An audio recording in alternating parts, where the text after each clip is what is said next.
Greetings and good evening from Paul Engen Field on the campus of Appleton North High School, site of tonight's Fox Valley Association Rivalry Showdown. It's Week 9. We have Appleton North taking on Kimberly in a game with certainly some things at play. A conference championship potentially for Kimberly, seeding when it comes to the playoffs. We'll get to all of that and more as the game goes on tonight. I'm Brett Christopherson with USA Today Network Wisconsin and the Post Crescent.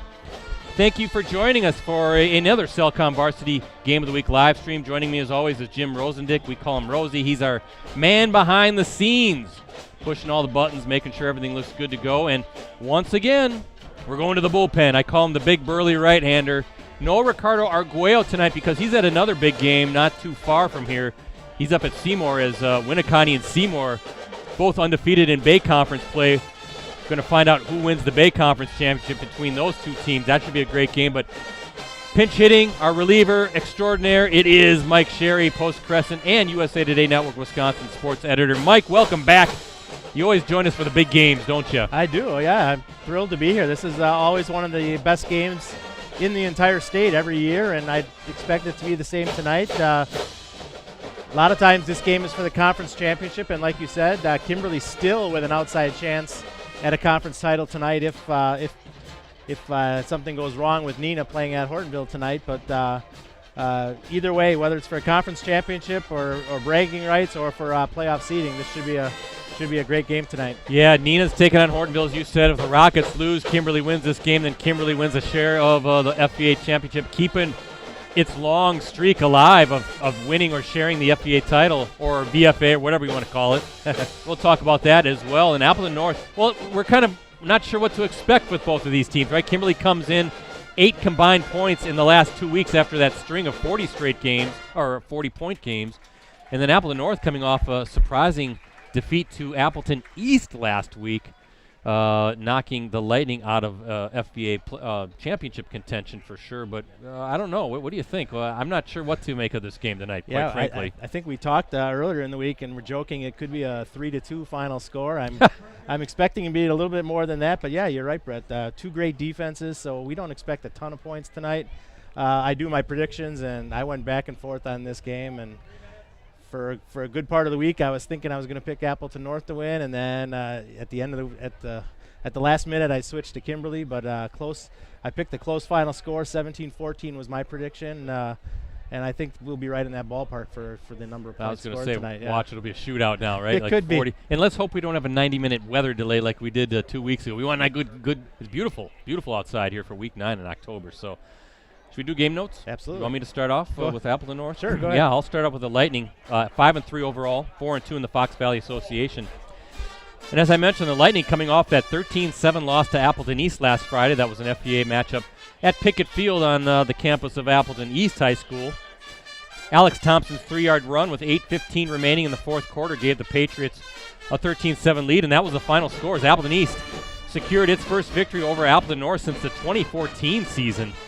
The victory was clinched when the Patriots recovered a Lightning fumble near midfield with 45.8 seconds remaining. Appleton North's lone score came in the first quarter when Grant Hardy connected with Brock Strunze on a screen pass that went for a 37-yard touchdown. Hardy 90 yards and a TD on 10 of 17 passing. Darcel Wilson paced the Lightning rushing attack with 77 yards on 17 carries. Elijah Valeri and Keegan Muchow each caught 3 passes, with Valeri finishing with 30 yards receiving and Muchow totaling 17 yards. Defensively, no surprise here. Ben Wenzel, Trey Fox, they both had big nights. Wenzel posted 15 tackles, including 6 solo, while Fox wound up with 13 tackles, including 8 solo and 3 for a loss. Gordy Cole, he was credited with an interception as Appleton North. Now to get this was surprising too, Mike. Appleton North allowed Appleton East to rush for 257 yards. That was 206 of those from Aiden Cruz, the talented Patriots running back. On the season, Hardy has thrown for 928 yards and 7 touchdowns while completing 62% of his passes. He also has 3 interceptions. Wilson is tops on the team in rushing with 463 yards and 3 TDs. He's averaging 4.1 yards per carry. Anthony Reichel is next with 186 yards and 2 scores. He's averaging 7.4 yards per carry. Hardy, the quarterback, has rushed for 148 yards and 8 touchdowns. Muchow was the leading receiver with 25 catches for 363 yards and 3 TDs. Valeri is next with 226 yards and 1 score. And then on the defensive side, Wenzel is the leading tackler with 90 stops, including 46 solo. Fox has 61 tackles, including 15 for a loss. Wow. And 5.5 sacks. John Bear Boss is next with 53 tackles, and Gavin Friga, I hope I'm saying that last name right, has 5 sacks. And looking at the team stats quickly, the Lightning averaging 116 passing yards per game and 107.5 rushing. And on the scoreboard, Appleton North is averaging 20.1 points per game and allowing 15.1. That's Appleton North. Mike, why don't you tell us about Kimberly? Thanks, Brett. We'll get started with Kimberly notes. We might take a break for the national anthem here in a minute. The Paper Rankers are ranked 7th in Division I in this week's BoundWisconsin.com state coaches poll, and they're coming off a hard-fought 8-6 victory over Kaukauna last Friday in an FVA matchup at Kaukauna. Kimberly grabbed an 8-0 lead in the third quarter when Ryan Buchanan caught a 5-yard touchdown pass from Cam Wong. The Papermakers were going to kick the extra point, but Kaukauna jumped offsides twice, and the ball was moved to the 1-yard line. Kimberly then decided to go for 2, and Brady Bell ran in for the 2-point conversion for an 8-0 lead. The Ghosts scored a touchdown with just 1 second remaining in regulation. They went for 2 to force the tie, but the Papermakers were called for a pass interference on the incomplete pass. Kaukauna then tried for the 2-point conversion again, but Kimberly got the stop on defense. The Papermakers then recovered the onside kick to seal the win. Wong threw for 46 yards and a touchdown and was 7 of 14 passing. Keegan Plew led the way for Kimberly in rushing with 87 yards on 15 carries. Brady Bell was next with 34 yards on 12 attempts. Alex Lam was the top receiver with 3 catches for 28 yards. Defensively, Logan Clavijo finished with 12 tackles, including 10 solo, and Reed Lindenberg finished with 9 tackles. Kimberly held Kaukauna to 200 yards, including just 27 rushing yards. For the season, Wong is thrown for 731 yards and 11 touchdowns, completing 56.6% of his passes. He's thrown 2 interceptions. Mike, looks like the color guard coming out on the field, and we'll have our national anthem. Then you can finish up with the game notes after the presentation of our colors.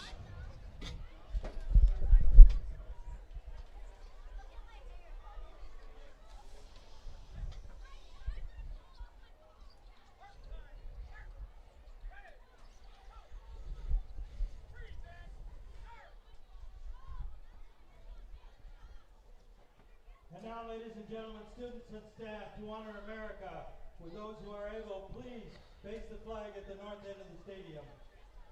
For in the middle of the field, please remove your caps and headwear and join together in singing our national anthem, played by the Lightning Marching Band and conducted by band director Ms. Amanda Perkins.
Thank you to the Appleton North Band for the national anthem. We'll continue with the Kimberly game notes. With the Kimberly offense, Plu and Maddox Hermes are the top rushers with 499 and 478 yards respectively. Plu has 6 touchdowns and is averaging 6.4 yards per carry. Hermes has 5 scores and is averaging 7.6 yards per carry. Bell is next with 291 yards and 3 touchdowns. Lam leads the way in receiving with 22 catches for 293 yards and a touchdown. Hermes is next with 11 receptions for 208 yards and 2 scores. On the defensive side, Clavijo has a team-best 69 tackles, including 51 solo. Tyler Hinn has 3 sacks, and Brennan Resch has 3 of Kimberly's 8 interceptions. As a team, the Papermakers averaged 99.1 passing yards per game and 278.8 rushing yards per game. And on the scoreboard, Kimberly is averaging 29 points per game and allowing 11.3 per game. Thank you, Mike. Just got a text from Ricardo. He's again up at that Seymour Winneconne game up at Seymour's. It's senior night here at Paul Engen Field, and they're going to announce all the Lightning seniors on this final home game and the regular season finale here at Paul Engen Field. But Ricardo said he's starting to feel raindrops. I got all smart and sassy and said, beautiful night here on the north side of Appleton, and wouldn't you know it, then it started to rain. It was a beautiful night here 2 weeks ago until the Lightning started in the second half. So we'll take a little rain, right? We'll take the rain, just no electricity in the air. I think we're going to be in the clear for that, but we'll see. We'll see. Hey, I want to thank our season sponsors, as always, Cellcom and Piggly Wiggly. Cellcom was built here in Wisconsin. They cover every county, corner, and cabin road in the state. And they'll buy out your current contract and give you up to $1,100 toward a new phone when you switch. That's a great deal. See cellcom.com for details.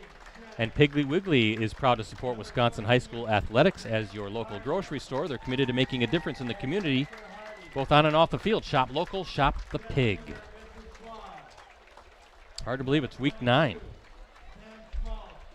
You know, Brett, I was listening when you were doing the game notes, and the rushing totals, you know, I know both teams are, you know, maybe not relying on that one running back to have all the carries and all the yards, but, you know, you look at Appleton North with Wilson leading with 463 yards and Kimberly with, you know, Plu with 499 yards. It seems like these two teams were two you could always count on having that one guy with like 1,500 yards, 1,600 yards during the season. Yeah, that bell cow running back. Yeah, exactly. It's just a little different this year. And again, I know there's kind of spreading the wealth. Quarterbacks are running the ball a little more often than they used to, you know, but still interesting to see that, you know, neither team here, unless they make a deep run in the playoffs, is going to probably have a 1,000-yard rusher this season. Think about those Kimberly running backs. So Blair Mulholland comes to mind about 10 years ago. DJ Stewart, you know, some of those guys. Cal Martini here not too long ago. Cal Martini was the one I was thinking of for North, right? And there's been others as well. A whole list of all-conference running backs. Yeah, it's a little bit more balanced, and like you said, the quarterbacks are factoring into the run game a little more, and you know, teams are a little more balanced with throwing the ball, like you said, and you know, the days of just grinding the ball up and down the field with 50 carries a game are kind of over at the high school level for a lot of teams. It's going to be interesting. You know, we got a lot going on here in week 9. Of course, we got to figure out who's going to win the outright, potentially FVA championship. We know that a Little Chute win up the road against Two Rivers, that's just nearby. Little Chute's just a hop, skip, and a jump from Appleton North. So they play Two Rivers. The Mustangs looking to win the outright Northeastern Conference championship. And Neenah win tonight over Hortonville, wins the outright FVA championship, as we mentioned. And then at Winneconne, Seymour trying to figure out who's going to win the Bay. So got a lot to get to here. This is a big week 9. Yeah, and a big game at Titan Stadium tonight. Notre Dame down at Titan Stadium playing Oshkosh North. The winner of that wins the FRCC South, too. Sure. So. And we figure West De Pere's probably got the FRCC North after yet another crazy comeback, right? Those when West De Pere and Bayport play, that boy, it's fireworks. It's fun. Just reading Scott Vency's recap on that. Like, how in the world did they had recovered 2 onside kicks in the waning moments? That's crazy.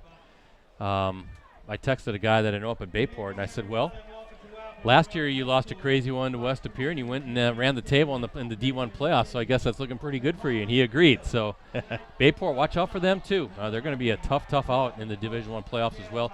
They're going to factor in. In fact, I've linked our stream tonight to the Green Bay Press Gazette Facebook page because somehow, some way, Bayport likely is going to play an FVA school here in the playoffs in Division I. Yeah. So I think there will be some interest for sure in that. Yeah, one. you said watch out for Bayport and watch out for these two teams. Both of these teams are more than capable of getting hot and running off, 4 or 5 wins in a row. And I think before the season started, we wouldn't have been surprised to see either one of these in contention for getting to Madison in November. And I think maybe the regular season hasn't gone the way either of these teams would have thought it would, but again, they're both so talented that one of these teams gets hot, and that's why this tonight is such a big game. Momentum going into the playoffs is huge, and whoever wins this game, tonight will definitely have some momentum going into the first round of the playoffs. Yeah, and a good seed and a home game for sure. Again, the way it's setting up, as we look at the matrix now, and you can kind of figure out the math, this would likely be next week's first round matchup, Kimberly and Appleton North again. So, but things can happen, and we'll see how it all plays out. I know this. I'm not going to stay up late and try to do math. I'm going to go to bed, and then I'm going to watch the reveal show like everybody else tomorrow morning at 10 o'clock. As we are underway, kickoff, Appleton North will receive, and of course, no surprise there. One of the best kickers in the state of Wisconsin, Maddox Hermes. That cleared the end zone on the touchback. So 1st and 10 for Appleton North. We've got some good stats from Maddox Hermes and his prowess as a punter and a kicker. That's a weapon for Coach Chad Michaelwitz in Kimberly for sure. And he's a darn good runner. There's a pretty good wind blowing, Brett, if you look at the flags. And he was kicking with the wind, for those of you who can't see it on the stream here. But he had the wind at his back, and he definitely used it. But he doesn't need the wind. He's got a strong leg without the wind. But yeah, a lot of touchbacks on the season for Maddox Hermes. So, 1st and 10 for the Lightning. And again, we're not quite sure how this is going to go. As we said, Kimberly with a couple weeks of offensive struggles, and then Appleton North losing to Appleton East last week. That's a first down pass from Grant Hardy to number 4, Keegan Muchow, the senior wide receiver, about 5 yards on that. Good safe throw. Try to get that Appleton North offense into a rhythm. We haven't seen Kimberly now. We've seen Appleton North quite a bit here these last few weeks. Haven't seen Kimberly since week 2 against Bayport. And in that game, the Papermakers looked very good against the defending D1 state champs. Papermakers winning that one. Now Hardy a little off target for Muchow. 3rd down coming up.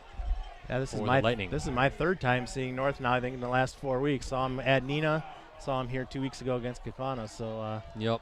It's kind of the way totally different games. That one at Kaukauna was kind of a high-scoring affair there, and the one at Neenah was high-scoring, and then the one here against Kaukauna, not so much with the points. But kind of the way, Mike, the FVA schedule played out. A lot of the big games in the league these last few weeks of the season. Definitely. 3rd down for Hardy and Appleton North, and he's going to hand it off. Who's got it? Oh, Wilson just nowhere to go. Darcel Wilson, the junior running back, trying to look for anything, and the Papermakers defense bottles that up. So good job by Kimberly to force the 3 and out. Should be some good field position too, Mike, as you mentioned. The wind blowing pretty good from right to left as you're looking at your screen. And Grant Hardy will punt. Who's going to receive for the Papermakers? That's number 3, Keegan Plew, and he's near midfield. Interesting from the Lightning there. Passes on the first 2 downs and then ran it. Ooh, Plew with the fair catch, fumble, and I think Appleton North got it. The Lightning with the fumble recovery on the kickoff. Plew came in. Number 7, Ben Wenzel with the recovery. Plew comes in, signaling for the fair catch, but I think that wind kind of held it up, and Plew had to run in. Could have made a decision just to let it bounce on the turf, but instead try to go for it. That's tough, Mike, to make that play, especially with a good wind blowing it back the other way. And as you said, Wenzel pounces on it, and the first turnover of the game, and Appleton North now in business near midfield.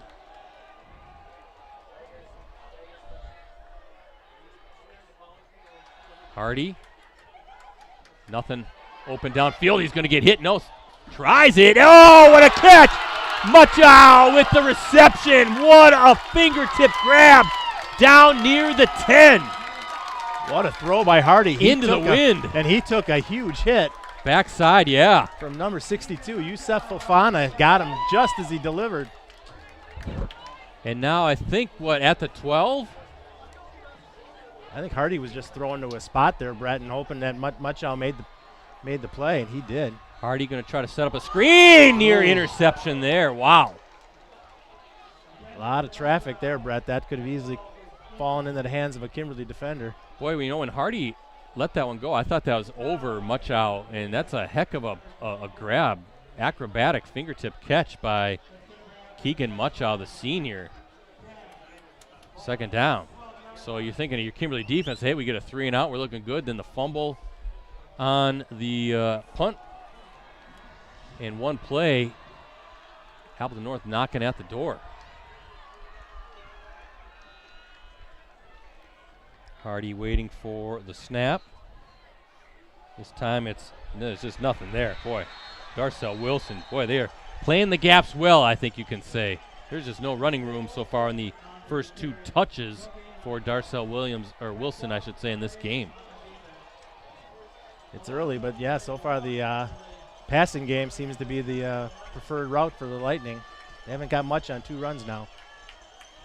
Ball now on the 13?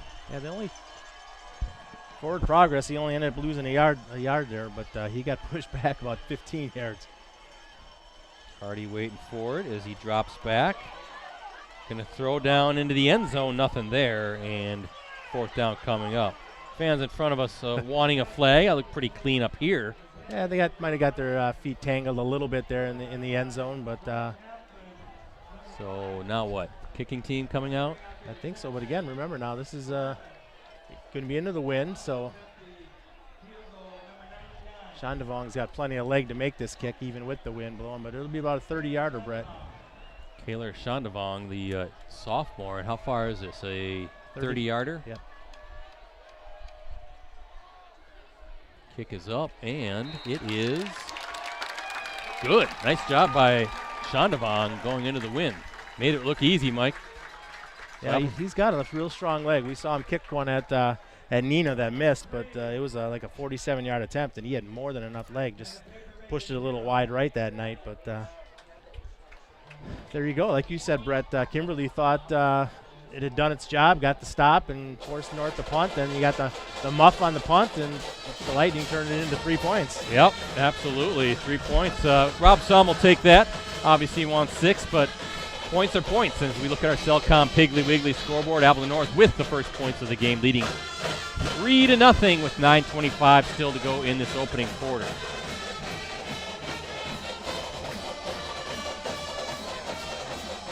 Brett, Kimberly leads the all-time series against North 23-11, and the Papermakers have won the last 5 matchups and 16 of the last 17.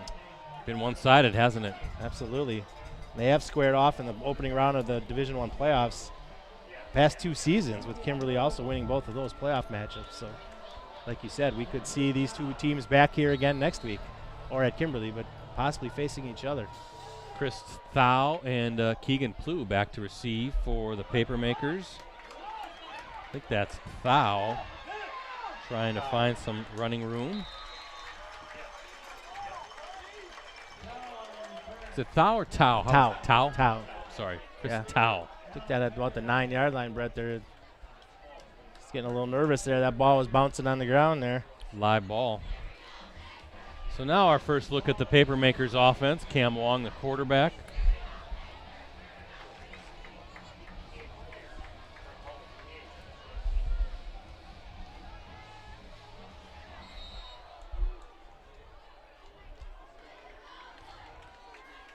And behind him is Keegan Plew. Pass to Hermes. Low pass, but caught. Nice job by Hermes. Good hands. He kicks. He punts. He runs. Plays a little quarterback. Now he's a receiver. He's Mr. Do-It-All for the Papermakers. Number 10, Maddox Hermes. Just a junior, by the way, too. Ball at the 32. Just like the Lightning came out throwing on its first possession there, Brett. First time Kimberly had the ball on offense. About the same thing, about a quick 5-yard route.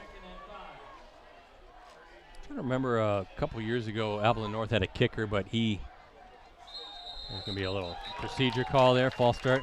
can't remember the name now, but he was a really good kicker. I think Adam Stage. Was it Adam Stage? Was that his name? Is that name? the one you're thinking of, or? Can't remember now. Okay. I'd have to go and look back, but he was a good receiver as well. So I think there were some games when he was accounting for most of the points. Anybody out there in chat land knows? Let us know. Hey, give us any scores out there. We'll be checking our YouTube chat. Really? Yeah. Hortonville leading Neenah 7-zip.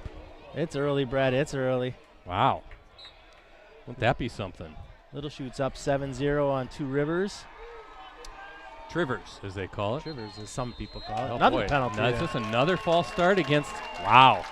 Now remember, 2 weeks ago, Kimberly offense shut out against Neenah, and then last week only 8 points against Kaukauna. So now we're kind of seeing it in this game, just a little disjointed here after a really nice stretch of pretty dominant play from this offense. Now really kind of spinning its wheels here in these last 3 games. Now, of course, it's early here tonight, but here Chad Michael was the head coach at Kimberly, not too thrilled by the start here offensively.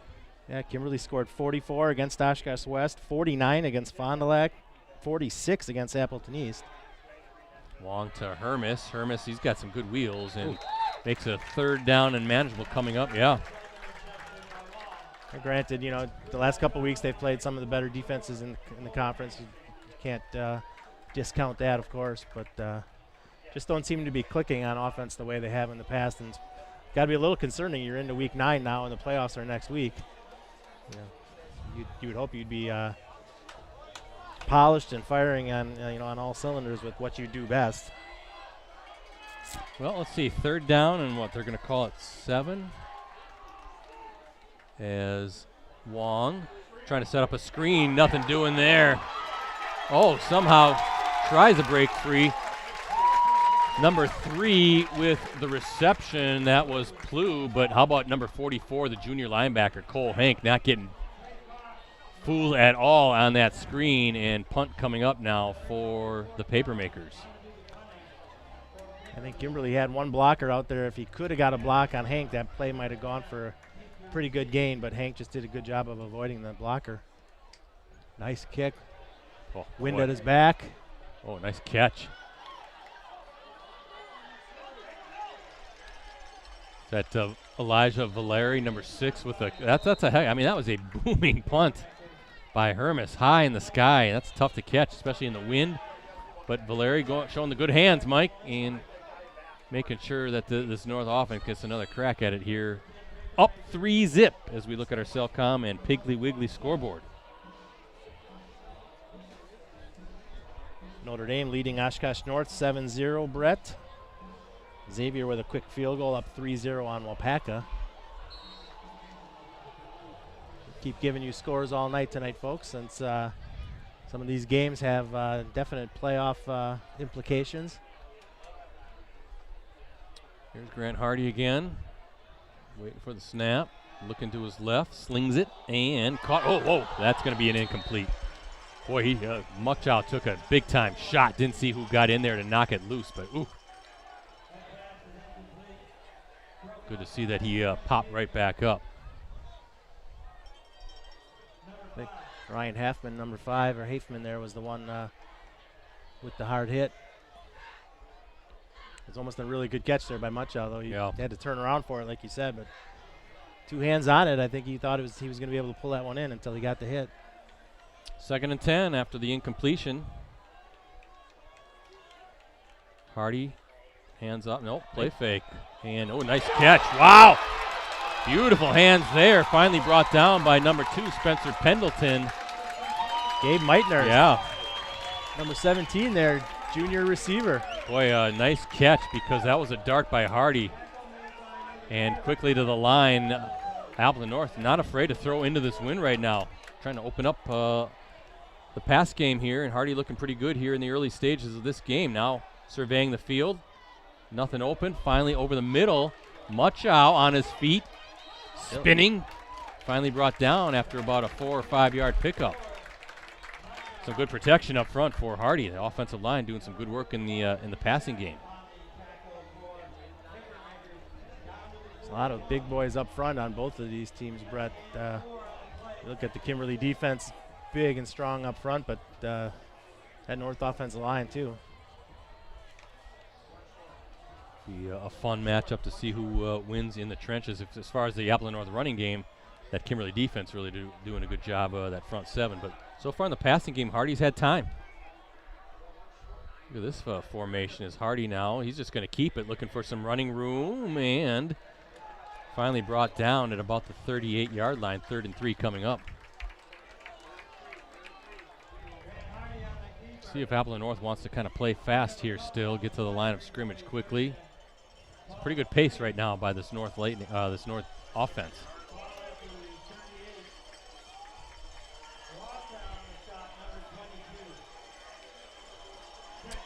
Third down, let's see. I have a feeling Hardy will look to one of his group of talented receivers, Darcel Wilson right behind him. And Hardy's going to keep it. He's got the first down and a lot more.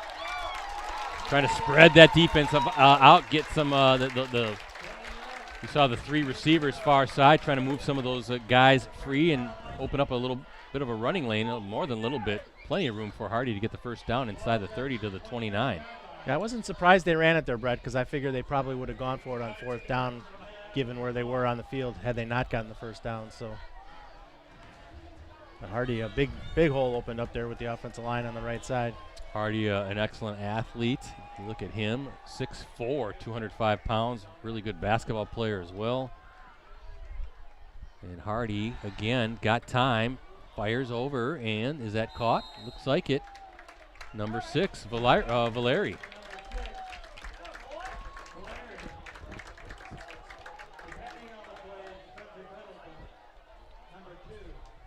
Hardy looks good here in the early going, Brett. He's throwing a nice ball tonight. Looks confident, yeah.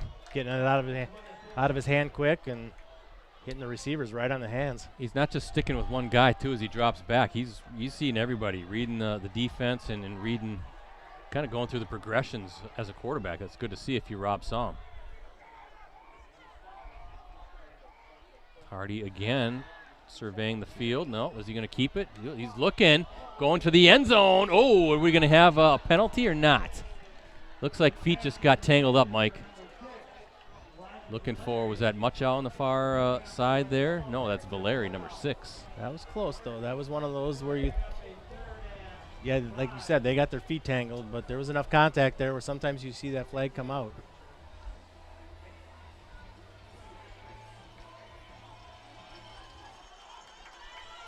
Four down territory, I would think, for the Lightning here. 3rd and 5 from the 25. Hardy going to keep this? Nope, he's going to drop back. Looking and Meitner right through the fingertips there, it looked like, and 4th down coming up.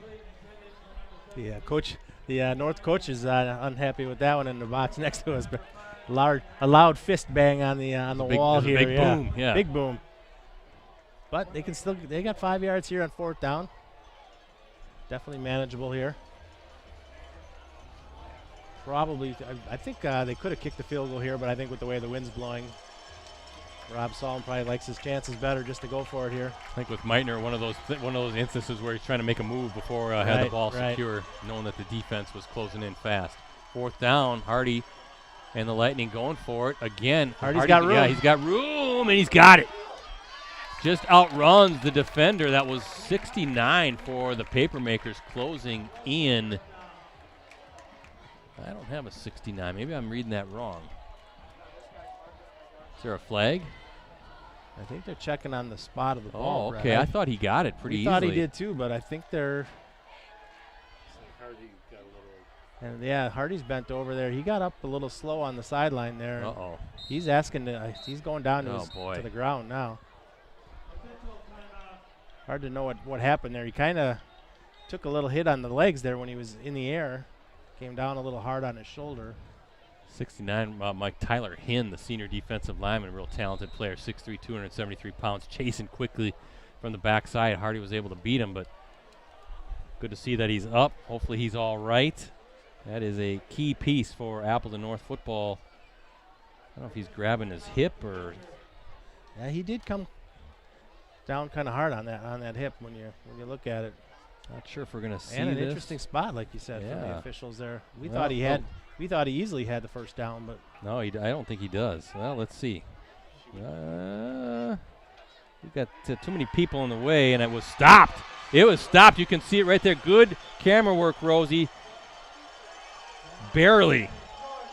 It's short, and Kimberly gets the turnover on downs. Well, I thought Hardy had it pretty easily from this vantage point. I thought he was able to get around and get to the 20-yard line, but again, there's all those folks in front of us. We can't see in that near sideline exactly where Hardy was pushed out of bounds. Referee spotted it where they did, and after the measurement, it's a first down for Kimberly.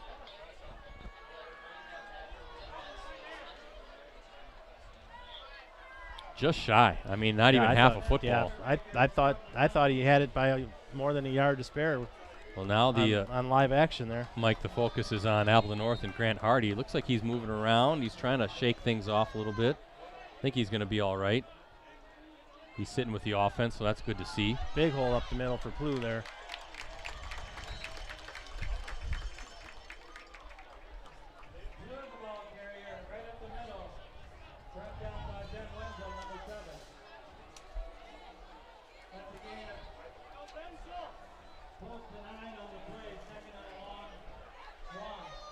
Hardy's going to get up, probably try to walk it off here a little bit. Yeah, he seems to be doing okay. Tough kid. Talking to the coach right now on the sidelines, so I think we'll see him back when North gets the ball. Hand off to, that's 28, Brady Bell, the senior. Looks like that's a Kimberly first down. That's a big reversal there, Brad. We thought North had the first down and was going to go in and possibly get some more points. And yeah. The spot on the field gave the ball to Kimberly, and now Kimberly picks up a first down and headed the other direction. 1st and 10 for the Papermakers at the 31. Plu and Bell with a pair of runs to pick up the first down. Let's see if this Kimberly offense can get into a rhythm and eliminate some of those pre-snap penalties we saw on the previous down. Pass from Wong to, that's Plu. Or check that, Brady Bell, number 28. Nice hit by Cole Hank again out there in the flat. That's a tough assignment for a linebacker to get out there, and boy, he hits people. Both their linebackers do with Wenzel and Hank, and they're two good defenses. 41-2 with two good defenses going at it right now. And Appleton North getting a field goal off of a fumble on a punt return attempt by the Papermakers, and they were able to turn that into some points. And now Hermis going to take the snap, and he's just going to take it. He's got some wheels. Oh, good move by Hermis. Wrestles his way to the 45-yard line. He's dangerous. He's seen him a couple times. I remember against Bayport, really surprised at how he's got that sprinter speed once he gets out in the open. Watch out. So good job by the Lightning to kind of corral him as he was dancing around. He can easily make a defender miss, and then next thing you know, he's 5-yard, 6-yard gain is 30, 35 yards. Yeah, he's not a big guy, Brett, 5'11", but he's got some quick feet, very shifty there. Not a huge threat as a passer. I think I've got him, 7 pass attempts on the season. I'll double check the notes, but comes out, hands off to Plu.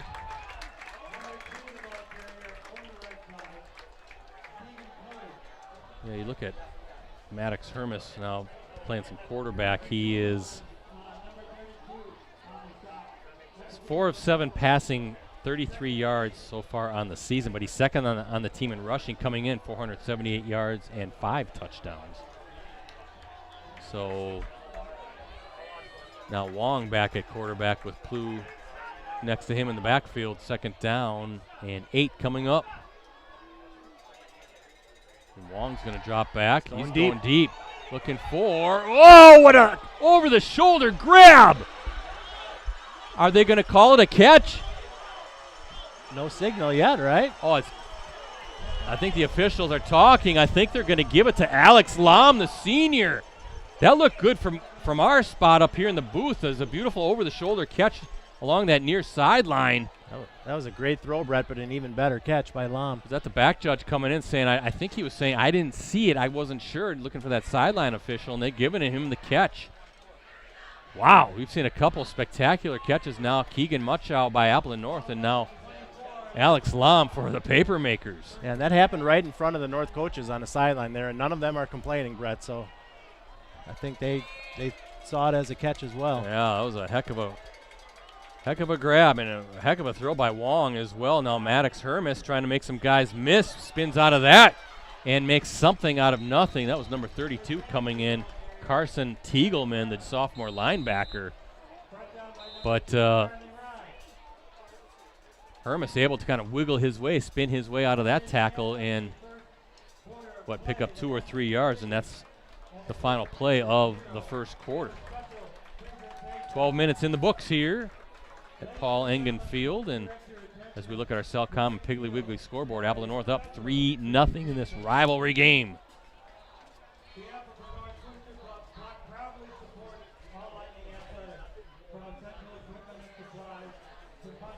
End of one, according to WRHO. Hortonville beating Nina 7-0, and Hortonville driving again. My goodness. Oshkosh North and Notre Dame tied 7-7. Bayport up 14-0 on Pulaski, Brett.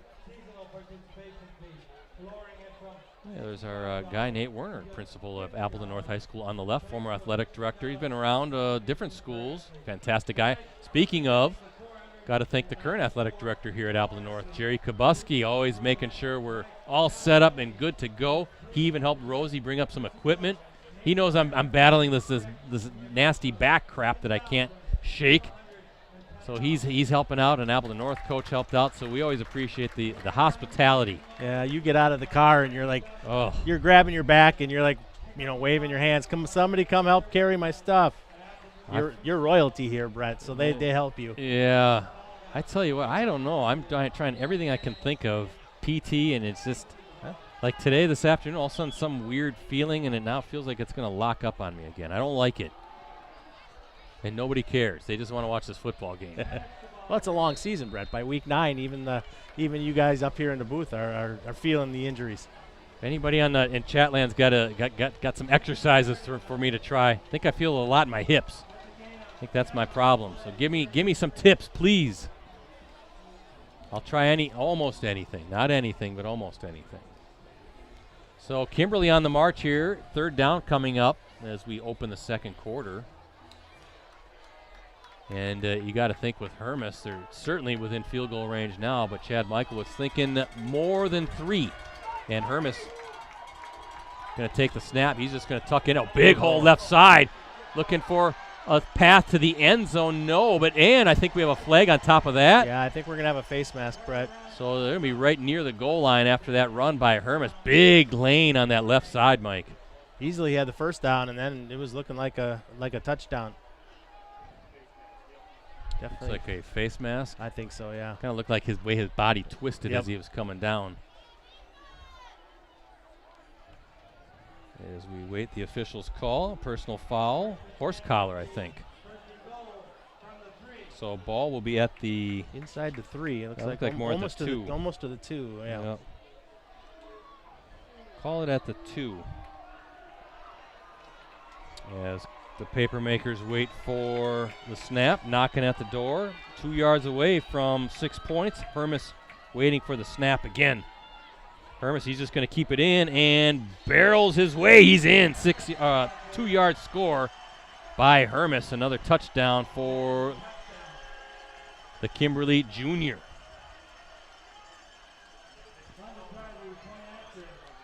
Going with a 2-yard officially there, Brett? 2 yards, yep. All right.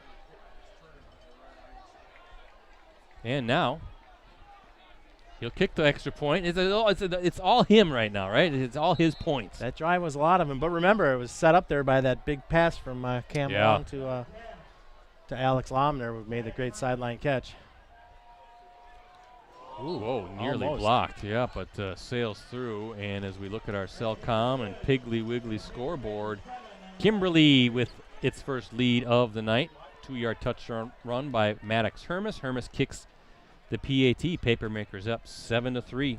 And we got a good one here in this Week 9 matchup.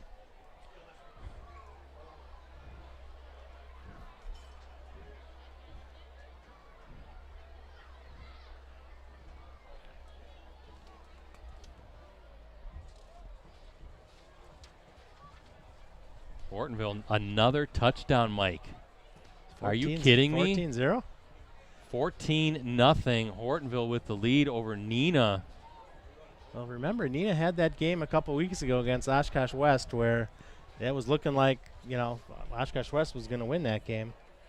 Neenah had to fight to pull that one out. Long way to go in this one against Hortonville for sure. But for Neenah, Van Beek. Oh, that's right. Is Van Beek playing? He did get a little bumped, banged up in the end of that game against Fond du Lac. I wonder if he's not playing tonight. That's a good time for me to say the last time Kimberly has not captured at least a share of the conference championship, Mike, 2012. And we're not counting that 2021 alternate spring stuff. We're talking fall season. Kimberly has shared or won a conference title in every season since 2012. Or I should say since 2013. 2012 was the last time they did not raise a banner for winning a conference title. Ball is live, scooped up, far sideline. And Valeri with it. Boy, he's a dangerous return guy. He's got some burst as well. Kimberly sharing the FVA title last season with Kaukauna and Neenah, all 6-1 records. First three-way tie in the FVA since 2010, I should say, when Appleton North, Kimberly, and Menasha. Remember when Menasha was in the FVA? Seems so long ago. It does seem like a long time ago, but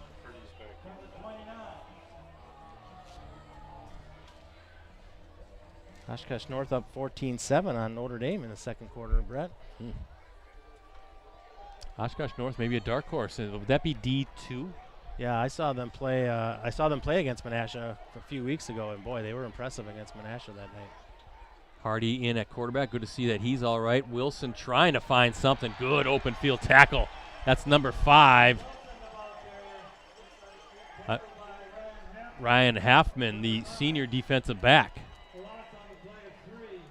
Coming in from his DB spot, shooting the gap, Mike, and bringing down Wilson. Right, Mike, North just can't get that running game going right now. Yeah, Wilson kind of danced in the hole a little bit there. Then he tried to bounce it outside, but too much pursuit from the Papermakers defense.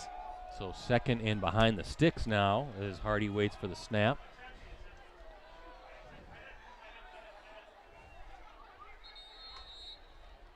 And we're going to get a Kimberly timeout.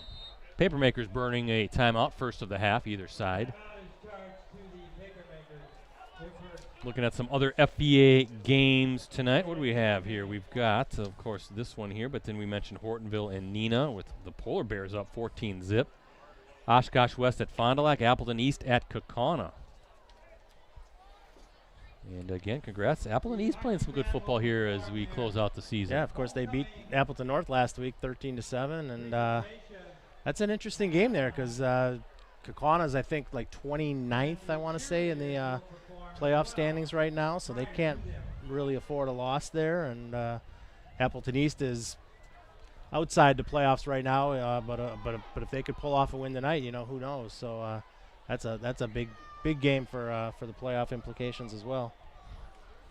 Well, again, the surprise of the night so far, Hortonville up 14-0 over Neenah. Neenah undefeated in league play coming in. It seemed like it was just a foregone conclusion that the Rockets were going to win the outright title, but a long way to go still. And I'll check the chat here in a bit, but wondering if Ashton Van Beek is playing for the Rockets. Nice little pass from Hardy to number 24. That's Brock Strunze.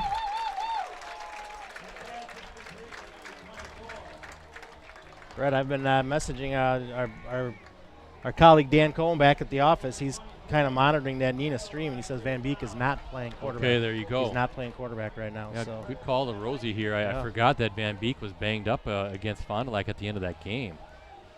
So he's one of the FEA Player of the Year candidate, Offensive Player of the Year, and you don't have him, that can mess up the timing and production, all that good stuff. There's Strunzi again. Am I saying his last name right, Mike? Yes. That's 2 plays in a row where he just leaked out of the backfield there with really nobody covering him. 2 quick first downs for the Lightning, Brett. If you're the Lightning, like getting that ball out quick, right? Kind of what teams are doing against the Packers defense right now. Not letting that pass rush get into the backfield and wreaking havoc. So Get that first read. If that first read is open, get him the ball right away.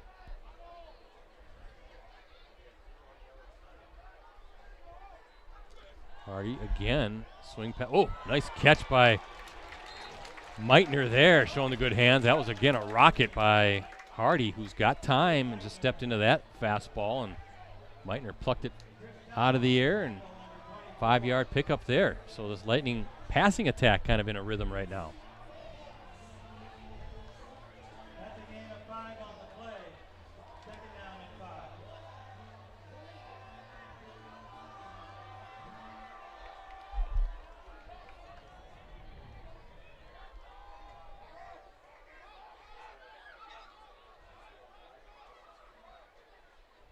Handoff, no fumble. It's on the ground, yep.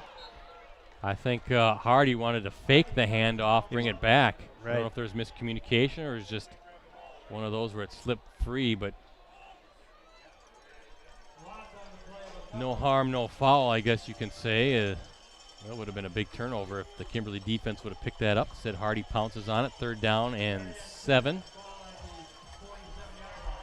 See what the Lightning have dialed up here. Big play.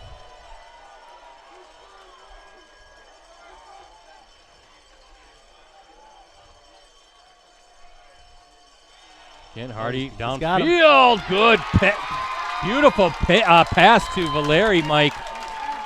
He just flicked it quickly, trusting his receiver to kind of go up and make a play near sideline. Pretty good coverage there, I thought, but Hardy really put it in a spot where only his receiver is going to catch it. And that was a quick developing play. I was actually kind of surprised at how far downfield they got with, again, a little flick of the wrist for Hardy. Yeah, I was watching Valeri at the snap, Brad, because for some reason I just thought that might be where Hardy was going to go with him, and Valeri beat his defender right off the line of scrimmage and got a couple steps right away. So a nice 1st down throw, ball at the 25-yard line. Check that 24-yard line as Hardy waits for it. Appleton North on the move. Wilson looking for some running room. Finally getting through. Good job by that offensive line, clearing just enough space and about 4 or 5 yards for Wilson.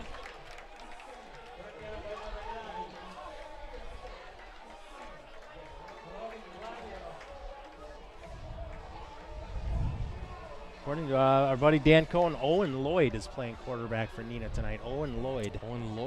Yeah.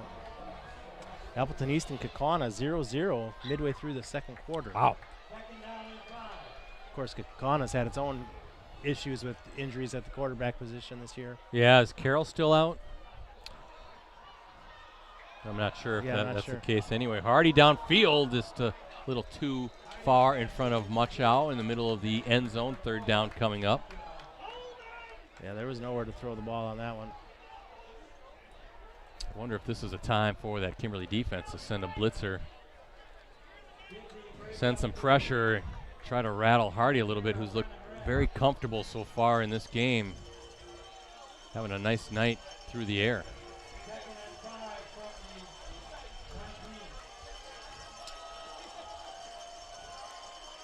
Let's see if Kimberly wants to send pressure. Again, good clean pocket. Tripped up. They'll be shy. That was Valeri with the catch. 4th down, and I have to think Rob Som's going to go for it. Ball at, the 17? That was a really good tackle by Chris Tao there to cut him down short of the sticks. Okay, so North going for it, I assume, or you think they're going to try to draw Kimberly off sides? I think they're going to go for it. Here you go.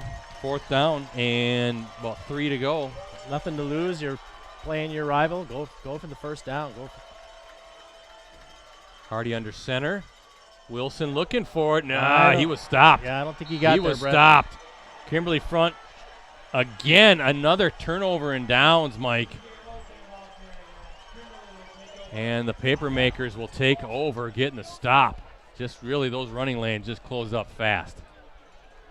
Yeah, I know you trust your offensive line, and certainly Wilson's a strong back, Brett, but they've had a lot of success with quick throws and throwing the ball tonight, and then I guess maybe they thought they were going to, surprise the paper makers with a run there, but Kimberly was ready for it. Generally been very tough to run on that Kimberly defense so far tonight, and that's the second turnover in downs, and now the paper makers in business here, up 7-3 as we look at our Cellcom and Piggly Wiggly scoreboard. Ball will be at the 16-yard line. There's Wong now. He's got plenty of time. Downfield. Oh, Lam again. In Appleton North territory. Boy, that was a dart. And good hands by Lam there, plucking that one. That's two big connections for those two now. Ball at the 47-yard line of Appleton North. Good confident throw, Mike, by Cam Wong, the senior quarterback for Kimberly. Picked up about 33 yards on that gain.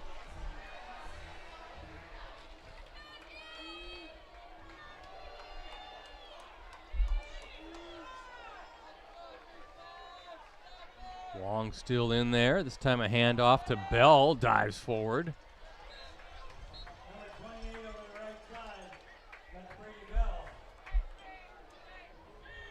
Low man wins in football, Brett, and Bell was the low man there. He just ran through the hole with head down, shoulders low, and picked up a quick 5, almost 6 yards. Winneconne up 7-6 over Seymour, Mike, according to Ricardo, who's covering that game, the Bay Conference Championship.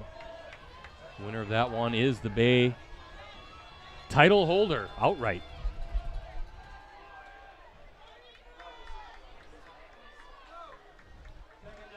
This time Plu is with Wong, and Plu now with it, trying to get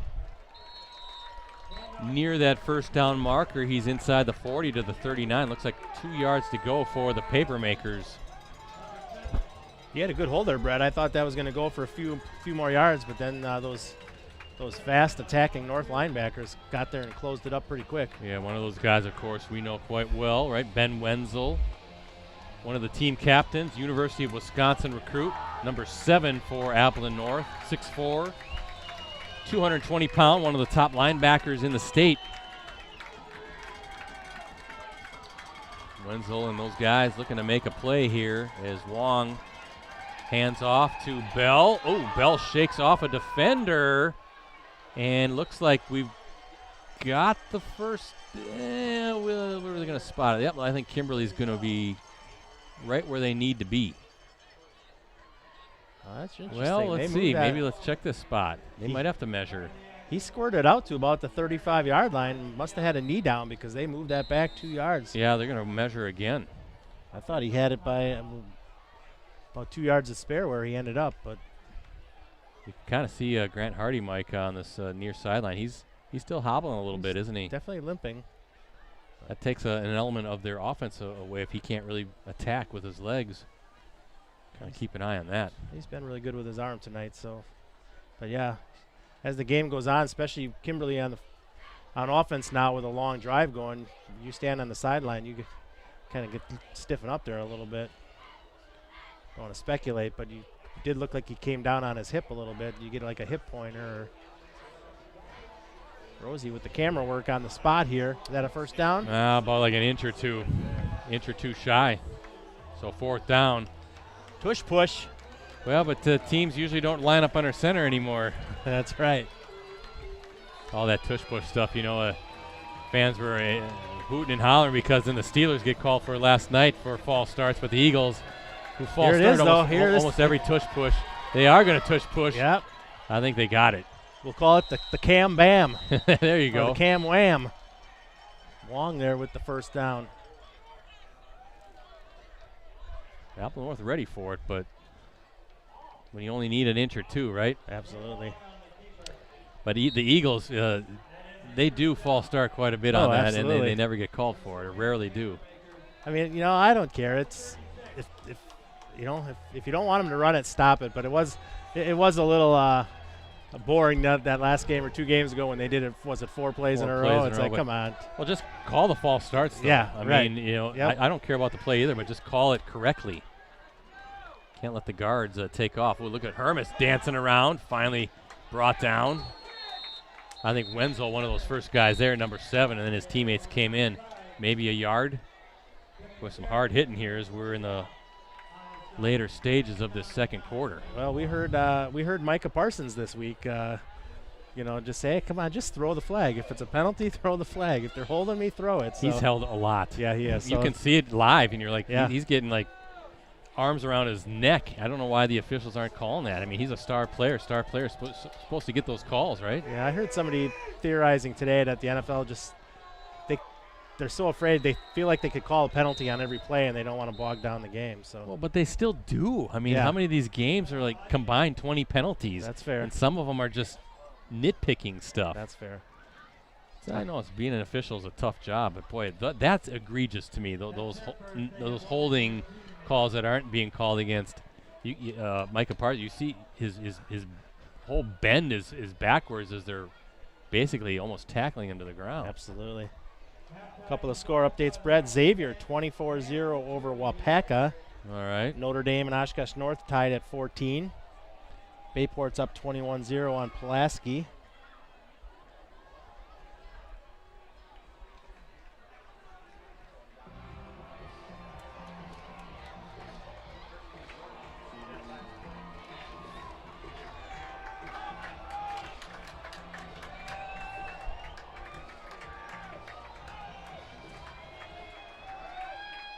Not sure if Coach Salm didn't like the personnel there or if he didn't like the lineup, the formation, because he was pretty quick to call a timeout there, and then he turned around and gave a look up to the coach's booth up here. So get things reorganized here with 3:05 to play. It's a big kind of spot in this game, right? Kimberly on the move here.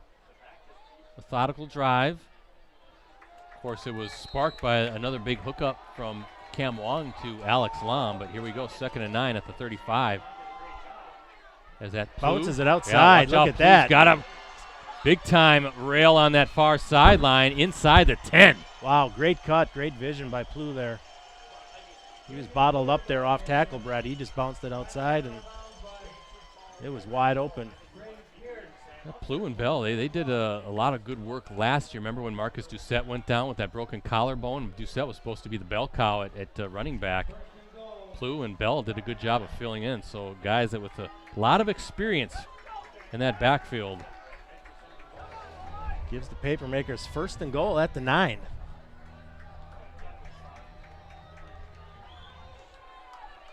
Wong waiting for the snap. Oh, he's going to throw it. Yeah. Who's he got? And that is whoa, is he in? Oh, out at the 1. That was number 4. Is that Jackson Diedrich? He's listed as a linebacker on my roster. They have 2 number 4s. They have Diedrich and they have Mulhaney. Well, Mulhaney's a wideout though, right? Maybe it's got to be Mulhaney, right? That was an interesting play there. They had Hermes came and took the handoff in motion and then spun around and went the other direction. And so ball's at the 1, 2nd and goal.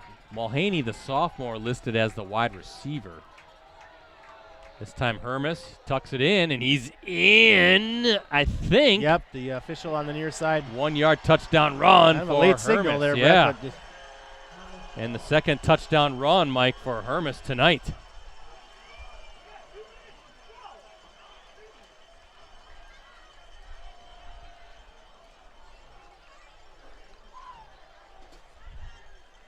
And Hermes going to do the kicking as well. It's been all Hermes as far as scoring for the Papermakers tonight. That was an impressive drive, Brett. Like you said, started off with the bang with that 33-yard pass from Wong to Lam. Hermes with the big leg easily kicks that one through, and with 2:43 to go in the second quarter. Kimberly 14, Appleton North 3 as we look at our Cellcom and Piggly Wiggly scoreboard Maddox Hermes, a 2-yard touchdown run earlier in this quarter. Now the 1-yard score and both PATs by Hermes. So it's actually Maddox Hermes 14, Appleton North 3. Well, Mike, Hermes a junior. We mentioned that big pass play, but actually the defense coming up with the 4th down stop, turnover and downs, and now parlaying that into a touchdown drive. Right, that was about a 79-yard drive, I think. Then they take over at the 21 after the was that 4th about down stop? I think it was the 21, because I think they had to get to the 20 for the first down. So, well, keep in mind a big game here because Hortonville, at least at last checkup, 14-zip over the Rockets. If somehow Hortonville beats the Rockets and this plays out with Kimberly in the lead and Kimberly winning the game, then it's a share for the FAA title between Neenah and Kimberly. Of course, there was a 3-way share last year, right, with Neenah, Kimberly, and Kaukauna. Yeah. A 3-way share, so. But a long way to go. Long way to go. Only a half into this. That's what you want, week 9, to have some meaning to it, right? All the conference commissioners should get together and make it like rivalry week, rivalry night. All the big rivals playing, because usually it's those are the teams that are fighting for these conference titles. That's true, but in the FVA, it's rivalry night almost every week. You know, Kimberly plays in Neenah, they play Kaukauna, they play Appleton North. So Fondy in there as well. Fondy in there, right? Fondy's a dangerous team. Ooh. Unfortunate there. Valerio fielding it. Wonder if that would have skipped out of bounds. I think that ball was definitely headed out of bounds, Brett. He grabbed it and just couldn't walk the tightrope on the sideline and stepped out. We'll talk about the FVA, where it's positioned as far as it going into week 9 through week 8, as far as the matrix. It's kind of a strange, always sounds so sci-fi, the matrix, as far as the playoff pairings, and talk about the details for how you can watch the bracket reveal tomorrow as well. That'll be a 10 o'clock show.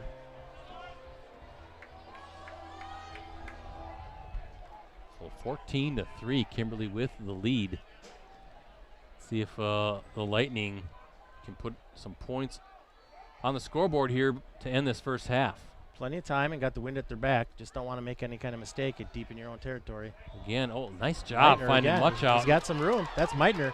Or I'm sorry, Meitner, Mike. You know, I was looking at Hardy. It almost looked like a no-look pass. It looked like he was really looking to his left even more, and then flicks it over to Meitner there, a little bit more in the flatter and kind of in the middle of the field type. So I was trying to watch who he saw on the left side. Maybe trying to get that defense to commit and lead his receiver open. Nice play. Got some different guys he can throw to. Muchow, Valeri, Meitner. Different weapons for sure for Hardy. Again, he's got time to throw, as we see right here, going downfield. Oh, too high. That was intended for number 24, Strunzi.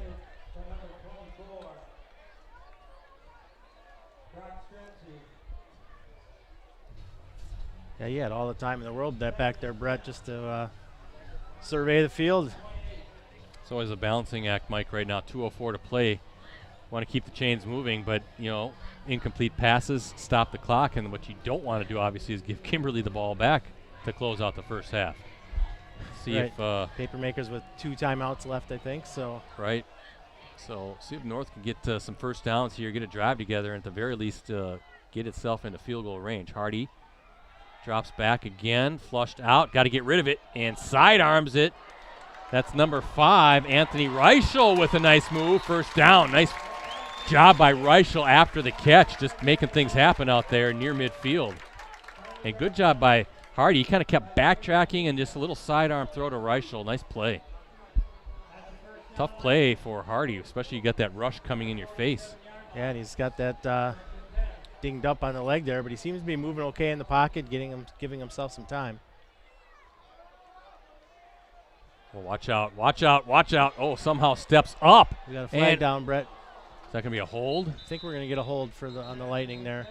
Boy, almost was able to hit Muchow down the field, but there was some immediate pressure from the right side of that Kimberly defense, Mike. And Hardy did a good job to kind of step up into the pocket, but the hold happened, so Lightning will backtrack 10 yards. Put it at the, 37-yard line. Appleton East up 7-0 on Kaukauna now. 30 seconds to go in the first half. Wow. Yeah. The head coach there again. Jerry James. Yeah, doing some good work there, isn't he? Sure is. Of course, the previous coach, Mark Kromenacher, now the first-year head coach at Little Chute, doing a great job with the Mustangs. Oh, a lot of room out here for Muchow. Oh, big time. Still on his feet near the first down. Nope, where's he going to stay? 47-yard line he stepped out. The Kimberly 47, but boy. Ton of turf in front of Muchow, Mike. And second and very manageable here with a minute 23 clock stops after Muchow got out of bounds. Yeah, we're seeing that. Hardy's just getting rid of it so quick tonight, Brett. Watch out. Pressure there. Oh, I think is that an interception? Yes, I think so.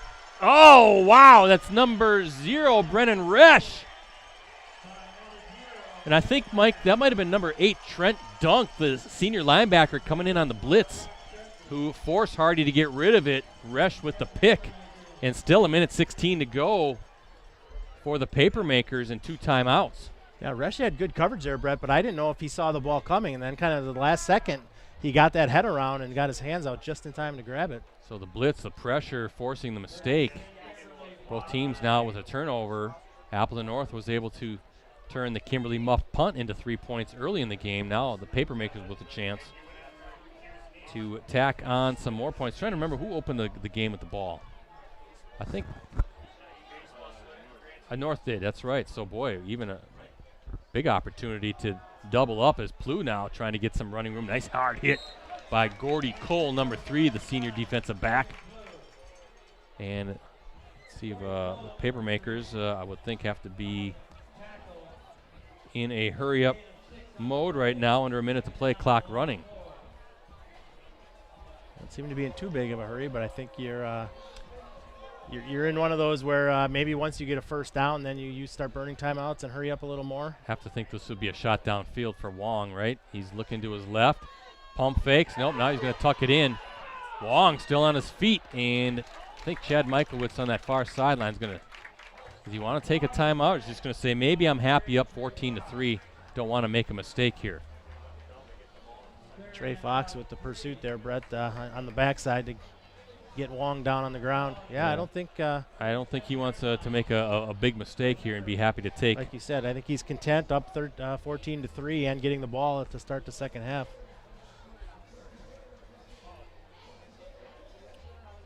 Well, his back judge's not even raising his hand, so I think this is how the first half is going to come to a close, and the back judge has already turned his back and is walking off the field. He's saying, I've had enough. I'm getting my drink of water. That's right. So we have played 24 minutes.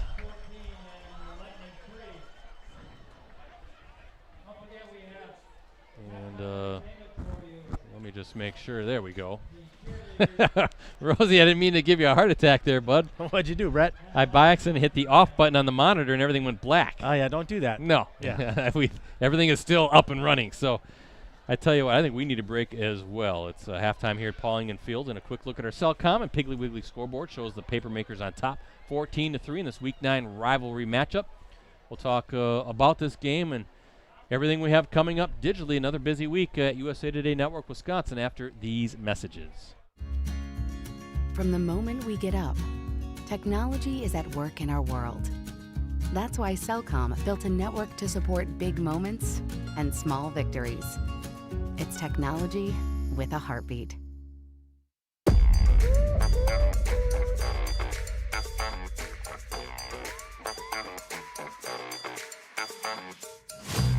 I do it right, I'm powered up, I feel alive. I do it right, I'm hot as heat, my starter fire like sugar, sugar, sugar, nothing sweeter than me. I spice it up, I'm having fun, I'm feeling free. Here I come, ba-da-ba-da-bum. It feels so good to be me. I'm a superstar. Whoa.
Welcome back to Paul Engen Field. We're at Appleton North High School.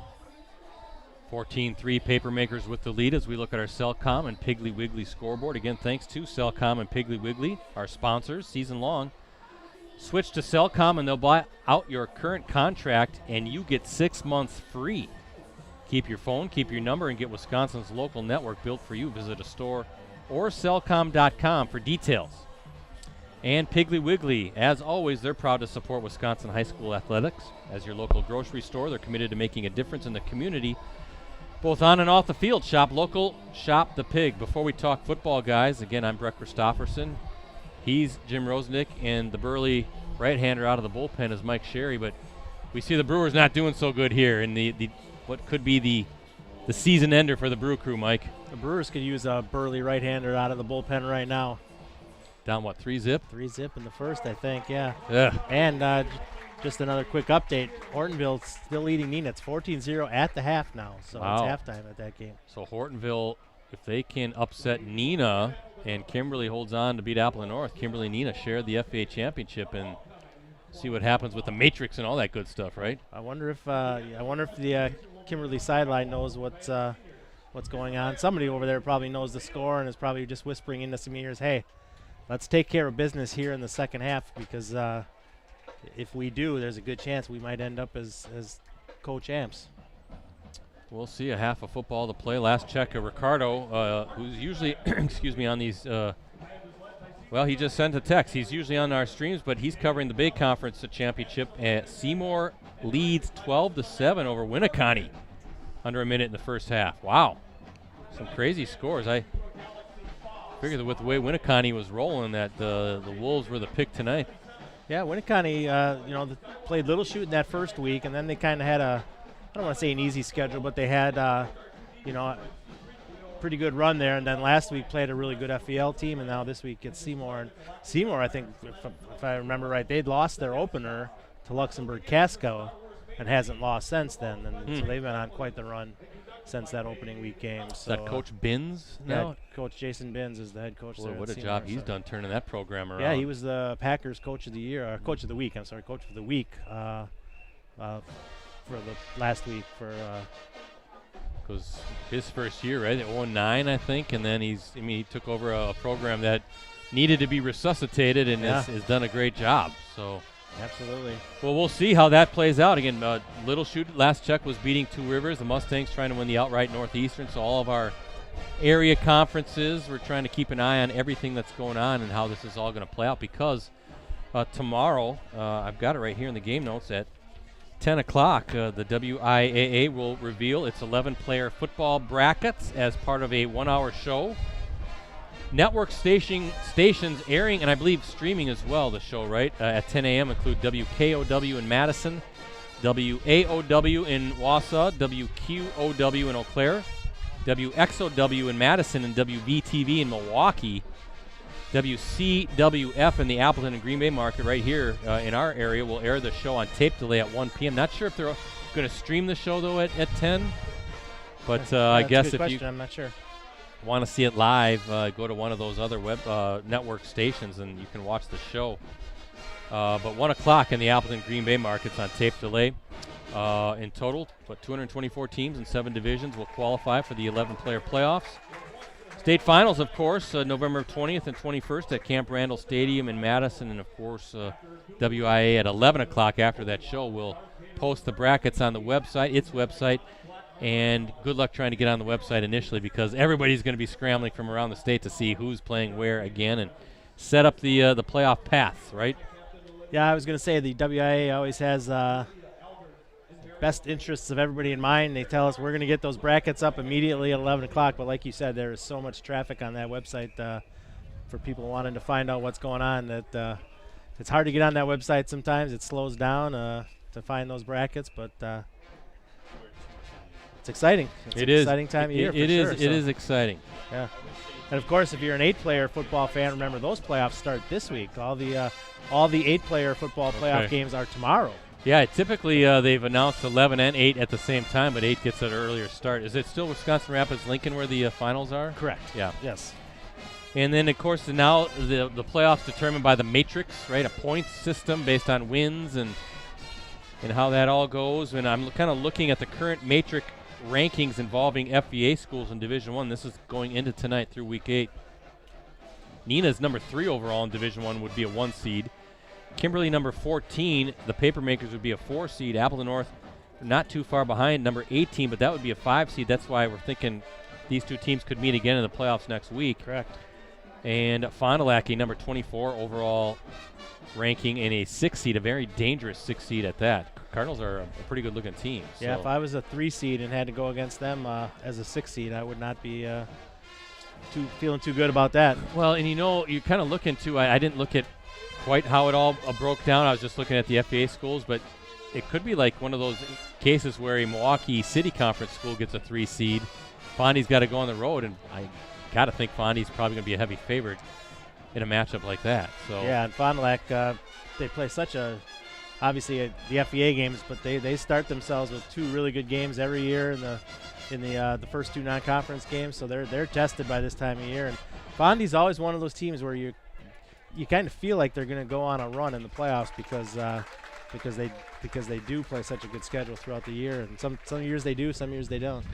Want to thank again athletic director, here at Appleton North, Jerry Kabuski. Love working with him. He's a fantastic guy, and again, he always rolls out the red carpet for us pregame. But at the half here, he's bringing some snacks as well. So how about that?